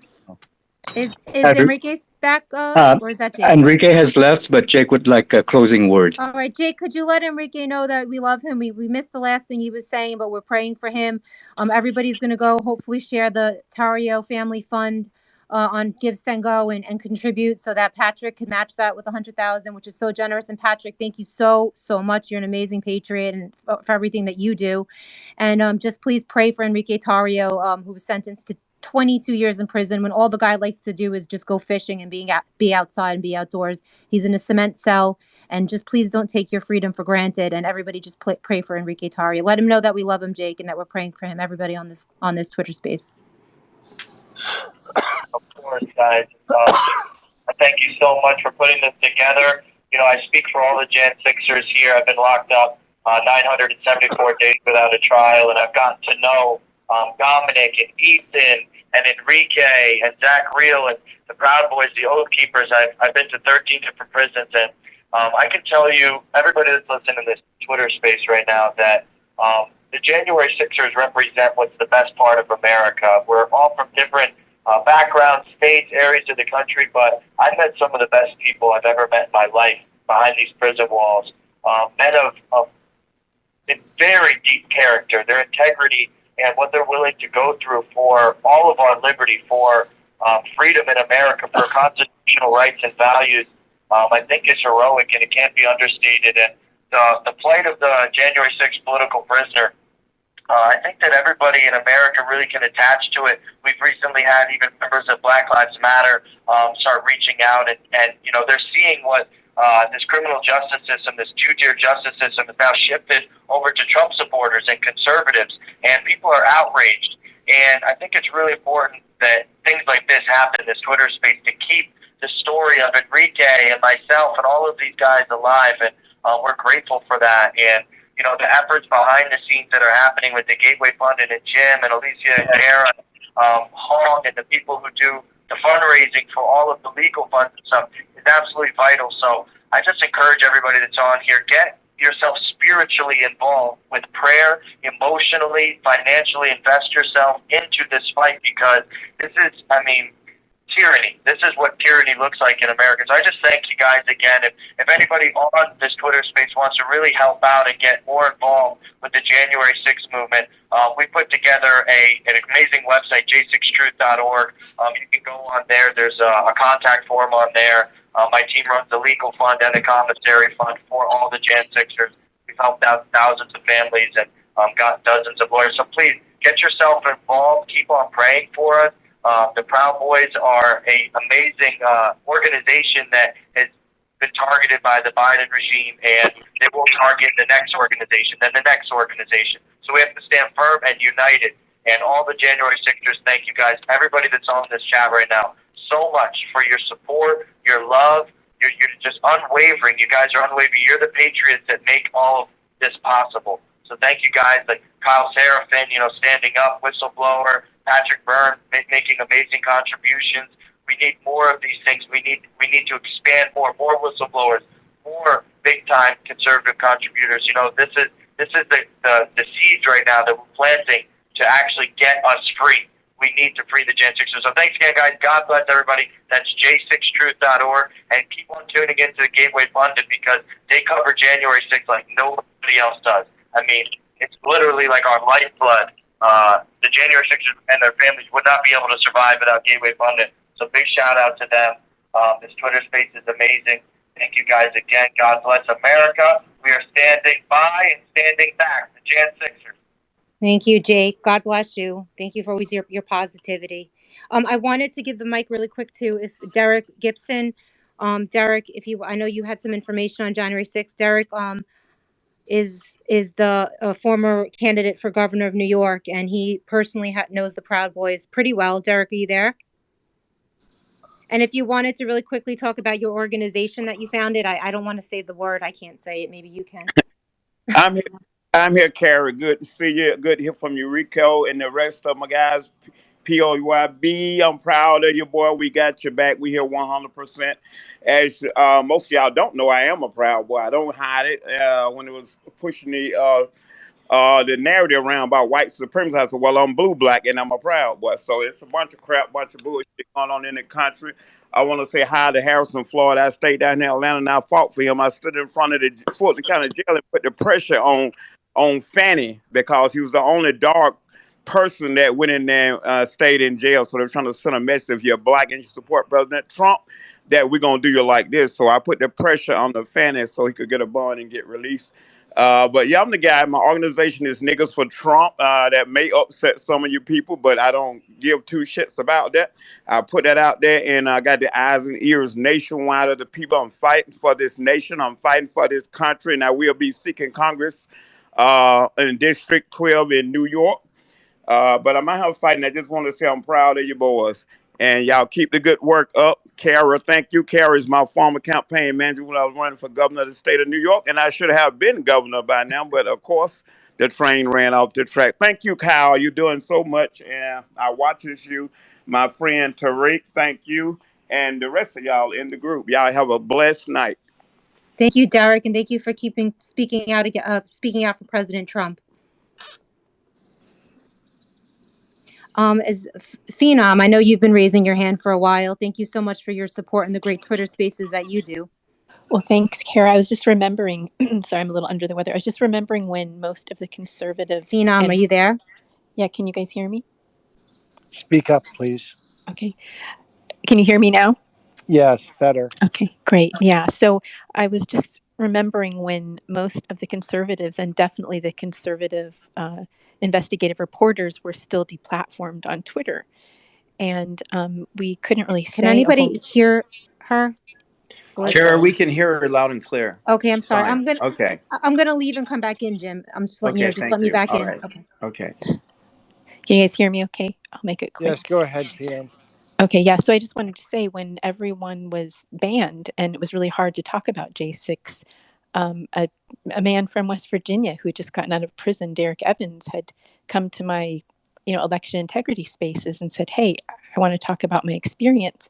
And they were having a hard time. So I did a Twitter space with him, and since then I've done more than a dozen fundraising Twitter spaces. Definitely not with the reach. So I'm glad everybody's like Gateway and stuff are back platformed now. But it's really important that everyone talks about this. That's just the point that I want to make, because even if you don't have a huge platform, you are all reaching someone, right? So I just think it's really important that everyone, talks about this, take what you learn, share the give, send, goes. I put it in the nest. But what I finally wanted to say is when I speak to these people every week, I always remind them that on January 4th, Mike Pence said, "I know we all got doubts about the last election. I share the concerns of millions of Americans about voting irregularities. I promise you, come this Wednesday," which was January 6th, "we will have our day in Congress. We will hear the objections. We'll hear the evidence." And so Pence said that to a crowd, a rousing crowd. And a lot of people that had been, censored, a lot of people forgot that. And this is my point. There was no insurrection. Nobody was stopping the peaceful transfer of power. There are many congressmen, like in every election, that were going to object the certification. But what made 2020 different is, unlike 2016, there was nobody. In 2016, there were many objections, but nobody seconded. So, Biden, who was the president of the Senate at that time and vice president, he just certified. But this time, we had people that were going to second. So really the procedure that was interrupted, as we know, by the infiltrators and others, the bad actors, was actually the legal objection to the certification of our election, and have a chance to have our day in Congress and hear the evidence that Mike Pence, the vice president at the time and president of the Senate, promised he would do. So I just want to make that point. Please share that with others, because it really goes a long way with changing public opinion and helping them understand. And God bless everybody. Thank you, Phenom. Jack is still on the line. He's got 3 minutes left. He wanted to thank you and say a last word and also pray with everybody before he leaves. Is that okay? Yes. Yes. All right. Go ahead, Thank you. please, Jack. Thank you. Let's keep our Father God, let's keep our Lord Jesus right here in the middle of this January 6th movement. He has truly, our Father in heaven has truly made it possible for us to survive this. I've done 20 months of solitary confinement. I'm surrounded by 40 other men that have had their lives destroyed. Without our Lord and Savior, our God, who is connecting all of us tonight, we wouldn't be here. A lot of us, there are still suicides happening in the January 6th movement. Another young man just took his life the other day. So the spirituality, the fact that we need to connect in the Holy Spirit to literally save lives, to keep people alive through this persecution, is, we need to stress that fact. So I just want to pray quickly, and I'm going to go to bed. We guys locked down in about 10 minutes. So let's bow our heads, guys, and praise our Lord. Father God, Lord, thank you for bringing us together, Lord, putting it in everybody's hearts tonight to join together to address the issues that are plaguing our nation. One of the most primary ones, the whole sentencing, the political persecution of January 6th patriots, Father God. Thank you for just opening up the hearts of every person in the audience right now. Lord, some of these people do not agree with us politically, but they can understand the humanity that you put in their hearts, Father, that you give them through faith in Jesus Christ to understand that not anybody can go through circumstances like this. So, Lord, we just lift up your name tonight. And we ask you to strengthen the families of Enrique Tarrio and the Proud Boys and the Oath Keepers and all the January 6ers that have been unjustly and wrongly imprisoned for January 6th. And all of the waves of their communities and people on the outside that are missing them, that they can't be home tonight to provide for their family, that they're struggling through these court cases. Father God, give them the strength. Lord, strengthen their knees, strengthen their minds, Lord God. Open up our hearts to you, Father. Let us give our lives over to Jesus tonight. Let us just completely be purified in your spirit and give us the resolve and the conviction that's going to be needed to fix our country. God, we love you, we adore you, and even in the lowest valley, God, even in the lowest prison, in the courtroom, we glorify your name. We lift you up on high. Father, thank you. Thank you for your grace and your mercy. Give us more of Jesus and less of this world. In Jesus Christ's name we pray. Amen. Amen. Amen. Beautiful. Thank you. Thank you, Amen. Jake. Hey guys, could we give Jan Sixers are so appreciative. Keep on going, keep on fighting, get organized. DM me on Twitter, DM all of the speakers on Twitter so that we can start to actually bring together the movement, right? If you have an interview you want to do or reach out to somebody, DM them right now and follow all the speakers. You have 1 minute remaining. Make these different connections so the community can grow stronger. Thank you again. God bless everybody. Jim Hoff, you're amazing for putting this together. And all the speakers, thank you for taking out your time tonight to support Enrique Tarrio and all the Jan Sixers. God bless. Good night. Thank you, Jake. Good night. Good night, Jake. Thank you, brother. thanks so much. Hey guys, I'd like to let Eric Clark say a few words. Eric's a January 6th prisoner. Thank you for using Global. Eric, if you can hear us, you can go ahead.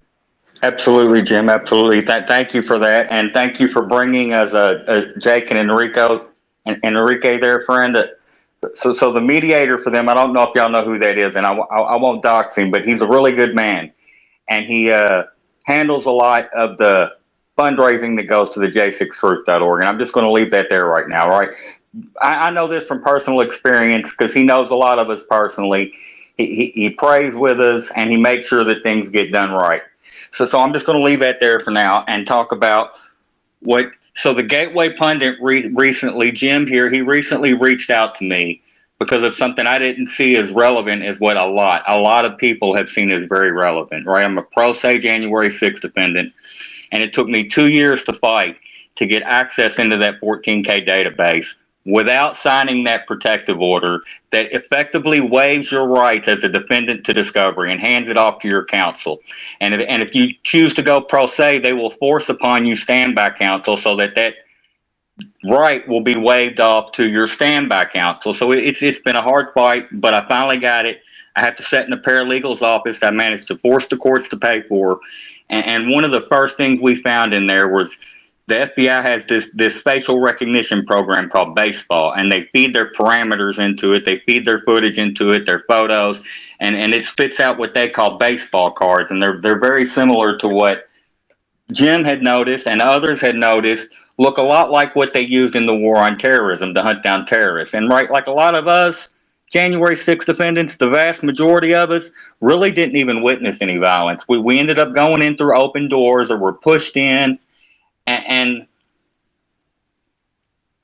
I just think that's a very important thing to sort of take a look at, right? To sit back and reflect on for a minute.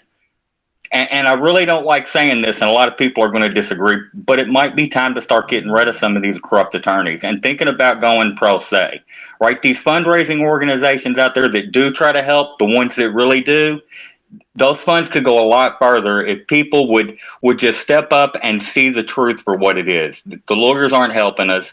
The DOJ is corrupt as can be, and it's a combination of both. It's not just one or the other. I know everybody wants to say it's the DOJ, they're corrupt. That's why they can't get no wins. But if we just start taking a look at the cases and the transcripts, we can see a lot of times they're just not doing their jobs as effectively as they would if it wasn't January 6th. We're seeing pro se defendants get acquittals where other people that weren't even in DC are getting sentenced to 22 years. And it's I think it's time we all woke up and started to see that our corrupt Department of Justice, it's far deeper than what you think it is. And I say this as someone that spent 25 years in addiction. I'm 6 years sober now, and I've been in and out of this legal system. The vast majority of attorneys are corrupt people. They don't want to help you. They want your money. Congratulations on your sobriety. This is Patrick speaking. I can vouch for one lawyer in DC that he's helped out a number of people. His name's Bob Driscoll. He has many J6 people on his. I know he's all for the cause. He's all for what's right. So Bob Driscoll, if people are looking for a lawyer, I recommend checking with him.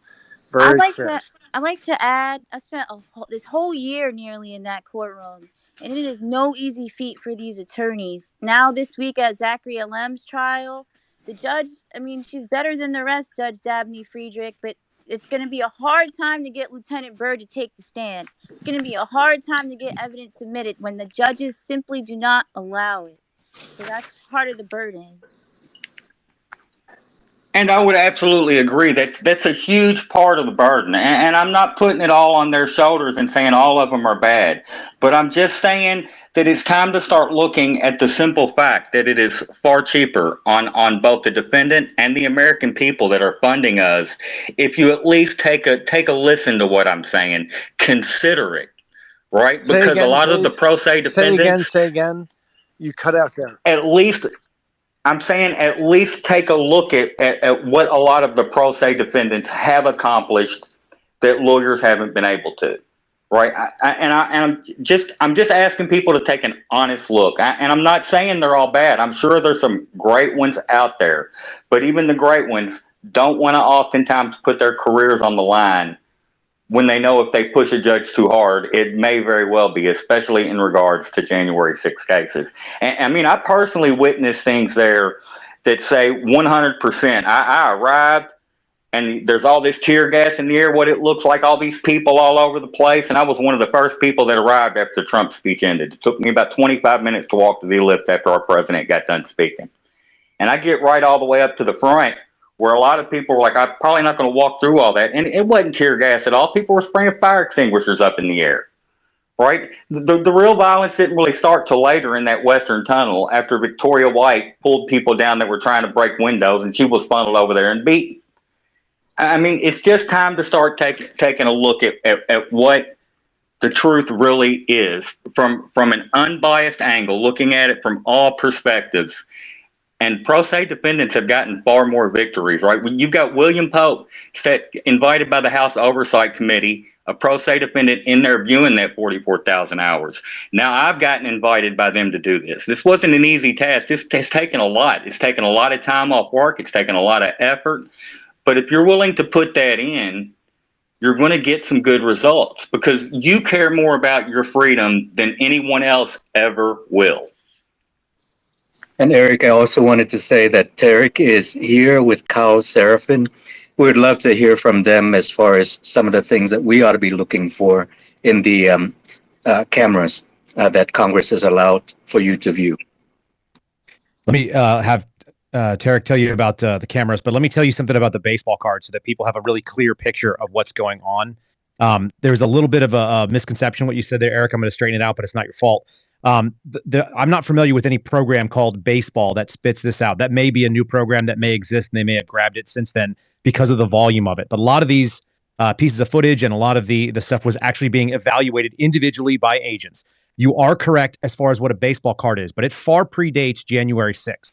The idea of a baseball card is exactly what you would expect it to be. It is stats. It is the relevant data, and it is a single sheet. It's like a one page. If you were doing sales, you might be familiar with that. It's a sheet of who this person is, where they're from, what are the relevant connections, a good photograph, and the hot couple of buttons that you need to have as far as bullet points in order to get someone spun up on where your investigation is and why you're investigating that perpet. And so I can hand a baseball card on a CT subject, counterterrorism, and I say that specifically so you understand why. You can hand that to a supervisor, another supervisor, a new agent who's joining your squad, and get them quickly spun up on the number of cases you have in the shortest amount of time, just like looking through a handful of baseball cards. Now, when you say it's a lot like the war on terror, unlike the deck of cards that we saw, which was in Iraq, I believe, when they were going after the particular members of the Al Qaeda Iraq. I'm going to be really bad on that one because I didn't actually have that deck. But you know what I'm talking about. They had a deck of cards that was identifying certain targets, and they were basically prioritized by the tier within the deck. Okay, when we're talking about the baseball cards that are going on in this case, they are very different because they are going to be case specific, squad specific, area specific, region specific, whatever you want to call it. But they are counterterrorism cases.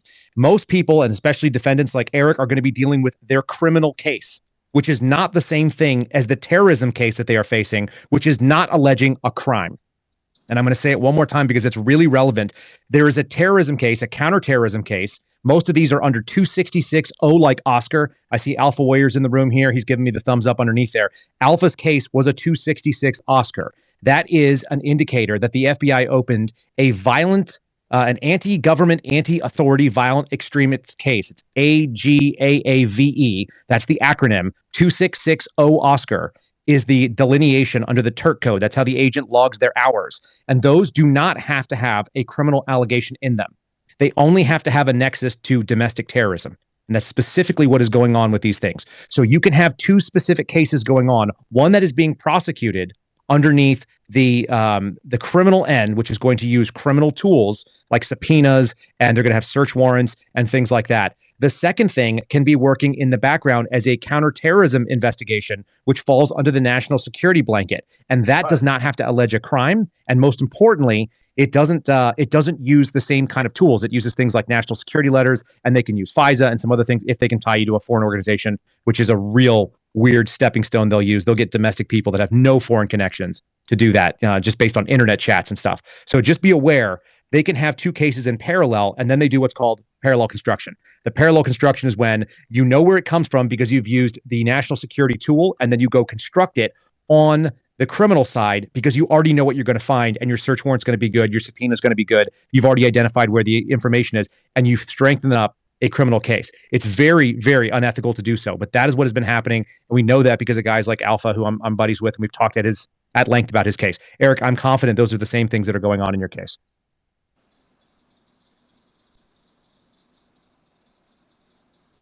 Thank you, Kyle.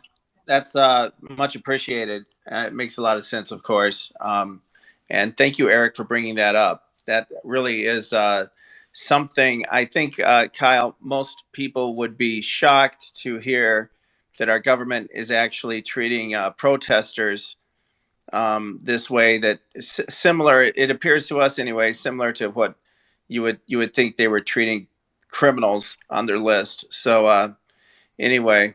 Thank you for sharing that. Did I see Jake Lang has his hand up again? Is that Jake? No, sorry. Mispressed the It button. looks like Jake. Ignore that, please. Yeah, the other Jake has his hand up. Jake Angeli. Yes, that's right. Jake. Jake Angeli and Stephen Horn. Yeah. If you guys wanted to say something, Jake or Steven. Yeah, hi. Thank you. I had to pull up my laptop because I couldn't hear the host or the co-host. I'm glad I did that. Otherwise, I wouldn't have been able to hear you.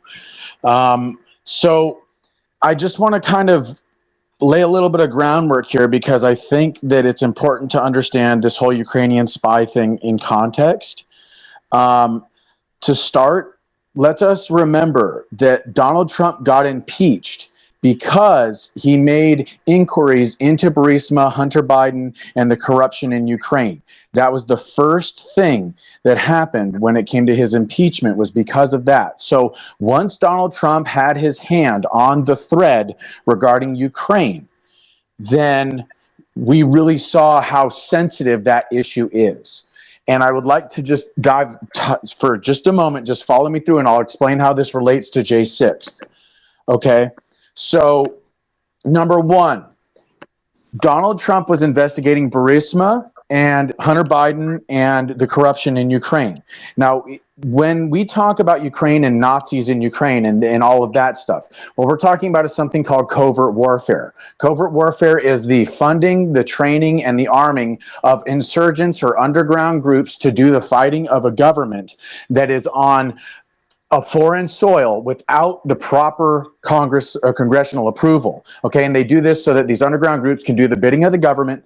That way, the government isn't tied directly to what's going on. We saw a perfect example of this in the war in Afghanistan with Al Qaeda fighting the Soviets in Afghanistan. We funded, trained, and armed Al Qaeda so that they could fight a hot war with the Russians during the Cold War that we were in, so we weren't doing direct conflict with the Russians, with the Soviet Union. Now, it's the same thing that's going on in Ukraine with these underground Nazi groups, okay? It's the same thing. It's just we're employing Nazis and these underground Nazi groups to do the fighting in Ukraine on behalf of the United States interest, because we cannot be seen to be in a hot war with Russia in Ukraine. Also, if you look into Operation Paperclip, when the Nazis were brought over here and placed in high levels of our government, and then you look into Operation Gladio, that's when these underground terrorist organizations in the European countries that were left behind by the Nazis were employed to destabilize Europe and create NATO. Then we begin to get into another level of how this stuff that we're talking about stretches all the way back to Operation Paperclip, Operation Gladio. This stuff's been going on for decades. We're talking about covert warfare here, okay? So then 2014, during the Obama administration, we overthrow the Ukrainian government and we install a puppet government, okay? Hey Jake, hey Jake, hey Yes. Jake. We want to stay a little more focused on January 6th Oh, and the I political know. It prisoners just me. tonight. I'm So we're getting gonna there. let Trust some me. other people get a chance But to speak, well, and we can have a whole space with you later. Well, this has to do with January 6th because of the Ukrainian spy that was there and the Ukrainian film crew that was there, and how it involves covert warfare, the infiltration of the Proud Boys, the infiltration of the Oath Keepers, the infiltration instead of invasion into these groups, funding them, arming them, training them, using them for their own desires, and then arresting people. Okay, or not arresting certain people like Boneface, and that was led over in Ukraine to fight with the Nazis. So all of this stuff intertwines. And the thing is, the only reason why I'm trying to delineate this at length is because if we don't understand how it is that we got here, we won't understand how to get out of it. And the fact that the FBI admitted to me that they knew this guy was a Ukrainian spy, and there has been no investigation into this person or his film crew, which are connected to oligarchs over in Ukraine, and the fact that we got into a war in Ukraine after Biden got elected, and that they've been funneling funny money over there for a long time to fund this covert war, then we're getting into another level of how it is that they are literally using covert warfare techniques here in the United States on January 6th, using underground Ukrainian assets on the ground to film the initial breach of the Capitol, how that pertains to the Nazi group that was filmed in Florida, and Boneface, who was there in Florida, how they're basically trying to destabilize the Is it? United Do you States of have? America through these covert You, warfare you make color a good revolution point. It's techniques. gonna make a good essay or maybe a couple articles. I will say Jaden X is allegedly looks to be working in the Ukraine. In Let's Ukraine, get some. yes. Yes. Can So I so break in? Can I ask that fellow? Do you have evidence I'm that? not trying to cut anybody off here. I'm Do just you have? trying to explain the depth of what it is that we've Let me ask uncovered. you. Now, Let this me is the ask you a final point that question. I'll make, and I'll shut up, okay? Can I ask you a quick If question? they went after Wait, Donald Jake, Trump Jake, let for Passion pulling on talk. this thread, on this sweater, okay, if they went after Donald Trump for pulling on this Ukrainian thread to unravel the sweater, what we really should be doing, yes, we should be talking about J6, but also talking about this Ukrainian spy crew that was there on J6, because then that unravels the sweater. That's the one thing they don't want us to touch because it Question. unravels Question. everything. Question. Do you have evidence that the crew that was there on J6 is connected down here to the crew that here in Florida? Because if so, that would make it very topical to write about. Do you have evidence it is really the same I'm people? sorry, I can't hear you. Let me drop down because I can't hear anything, and I hear that you guys are trying to talk to me. Okay. Can you hear me now? Sir, can you hear me now? Alicia. hey, I hear you just fine. Yeah, go for it. Okay, I Okay. can't hear you. Alicia, maybe you can translate. You heard what I said, you translate. Do we have evidence that the Ukrainian spies involved in J6? I heard Alicia, but I didn't Do hear you have anybody else. evidence, Jake, that there are Ukrainian spies involved in Jan 6? I know there was a Ready story that broke that week highlighting all that. I don't know if that's the crux of getting to the bottom of this, but proceed for one more minute and we'll let more people have a chance to speak. Well, I have what the FBI said to me when they were talking to me after my arrest.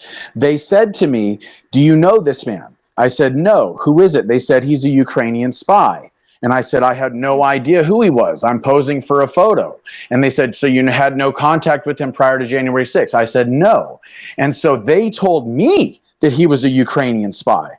And then the film crew that he was working with that was there that filmed the initial breach in the Capitol on that day is supposedly tied to a Ukrainian oligarch and a military film crew in Ukraine that was on the ground the day of J6. And as far as I know, none of these people have been arrested. So this is And indicative have of the a possible covert warfare can operation. you prove, This is Jake? indicative of the I don't idea think that she the can hear you, feds were Kyle. somewhat behind this and using foreign assets on U.S. soil to do the dirty work to ensure that there was a Alicia, quote you unquote take it. insurrection. Jake, could you hear us?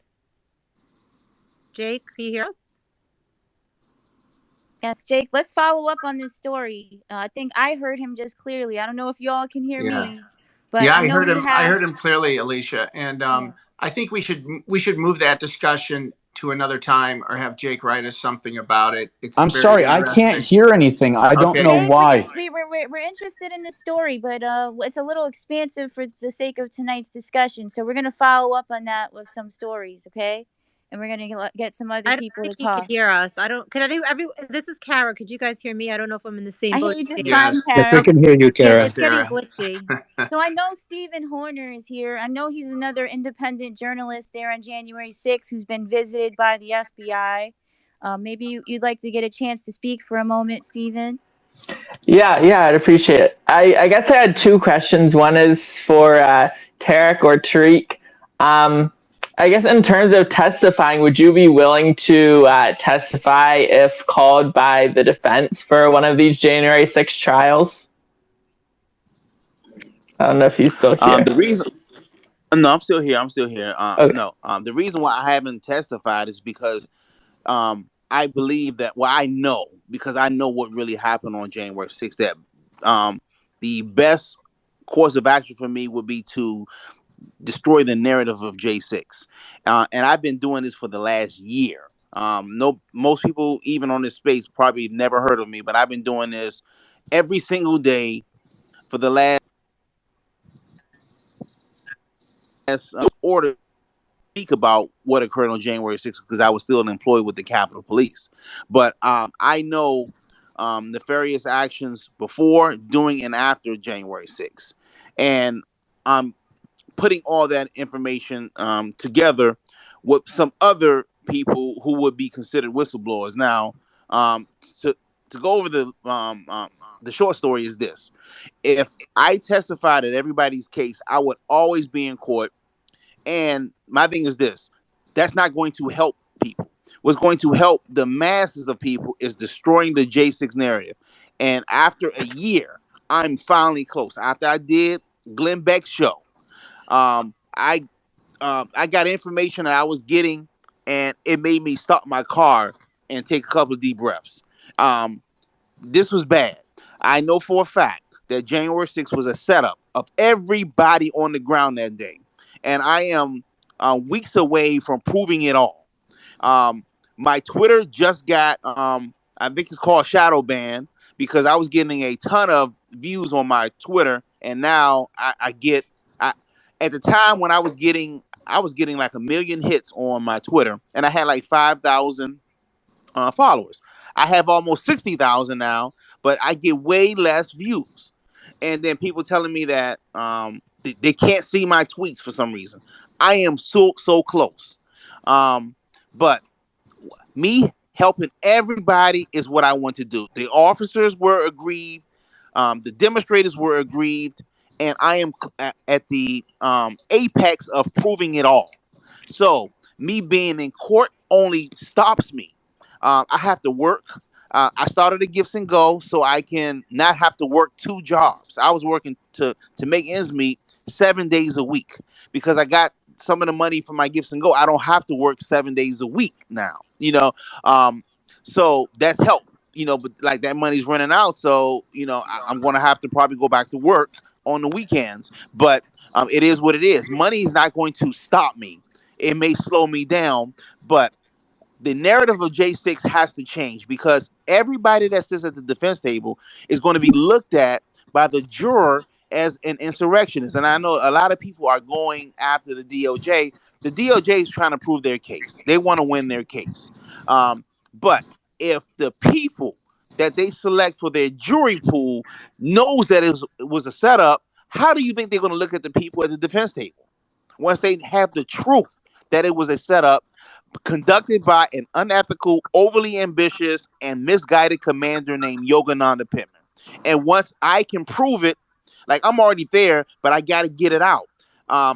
And I'm getting shadow banned. Like I didn't believe people when they were saying they were being shadow banned. I know it's the case now because if you look at my latest tweets and the amount of people that I have following me, you go back to my earlier tweets, and I have like some of them I have like almost 2 million. But it stopped all of a sudden. I'm trying to reach Elon Musk to tell him to give me my, at least for the next few weeks, until I can prove all this, and then I'll get off Twitter. All I want to do is prove J6 was a setup, prove that J. Thomas Manger, he's the chief of police now, he is in charge of basically of covering up the setup, and then I can go about my merry way. That's all I want to do, and I am weeks away from doing it.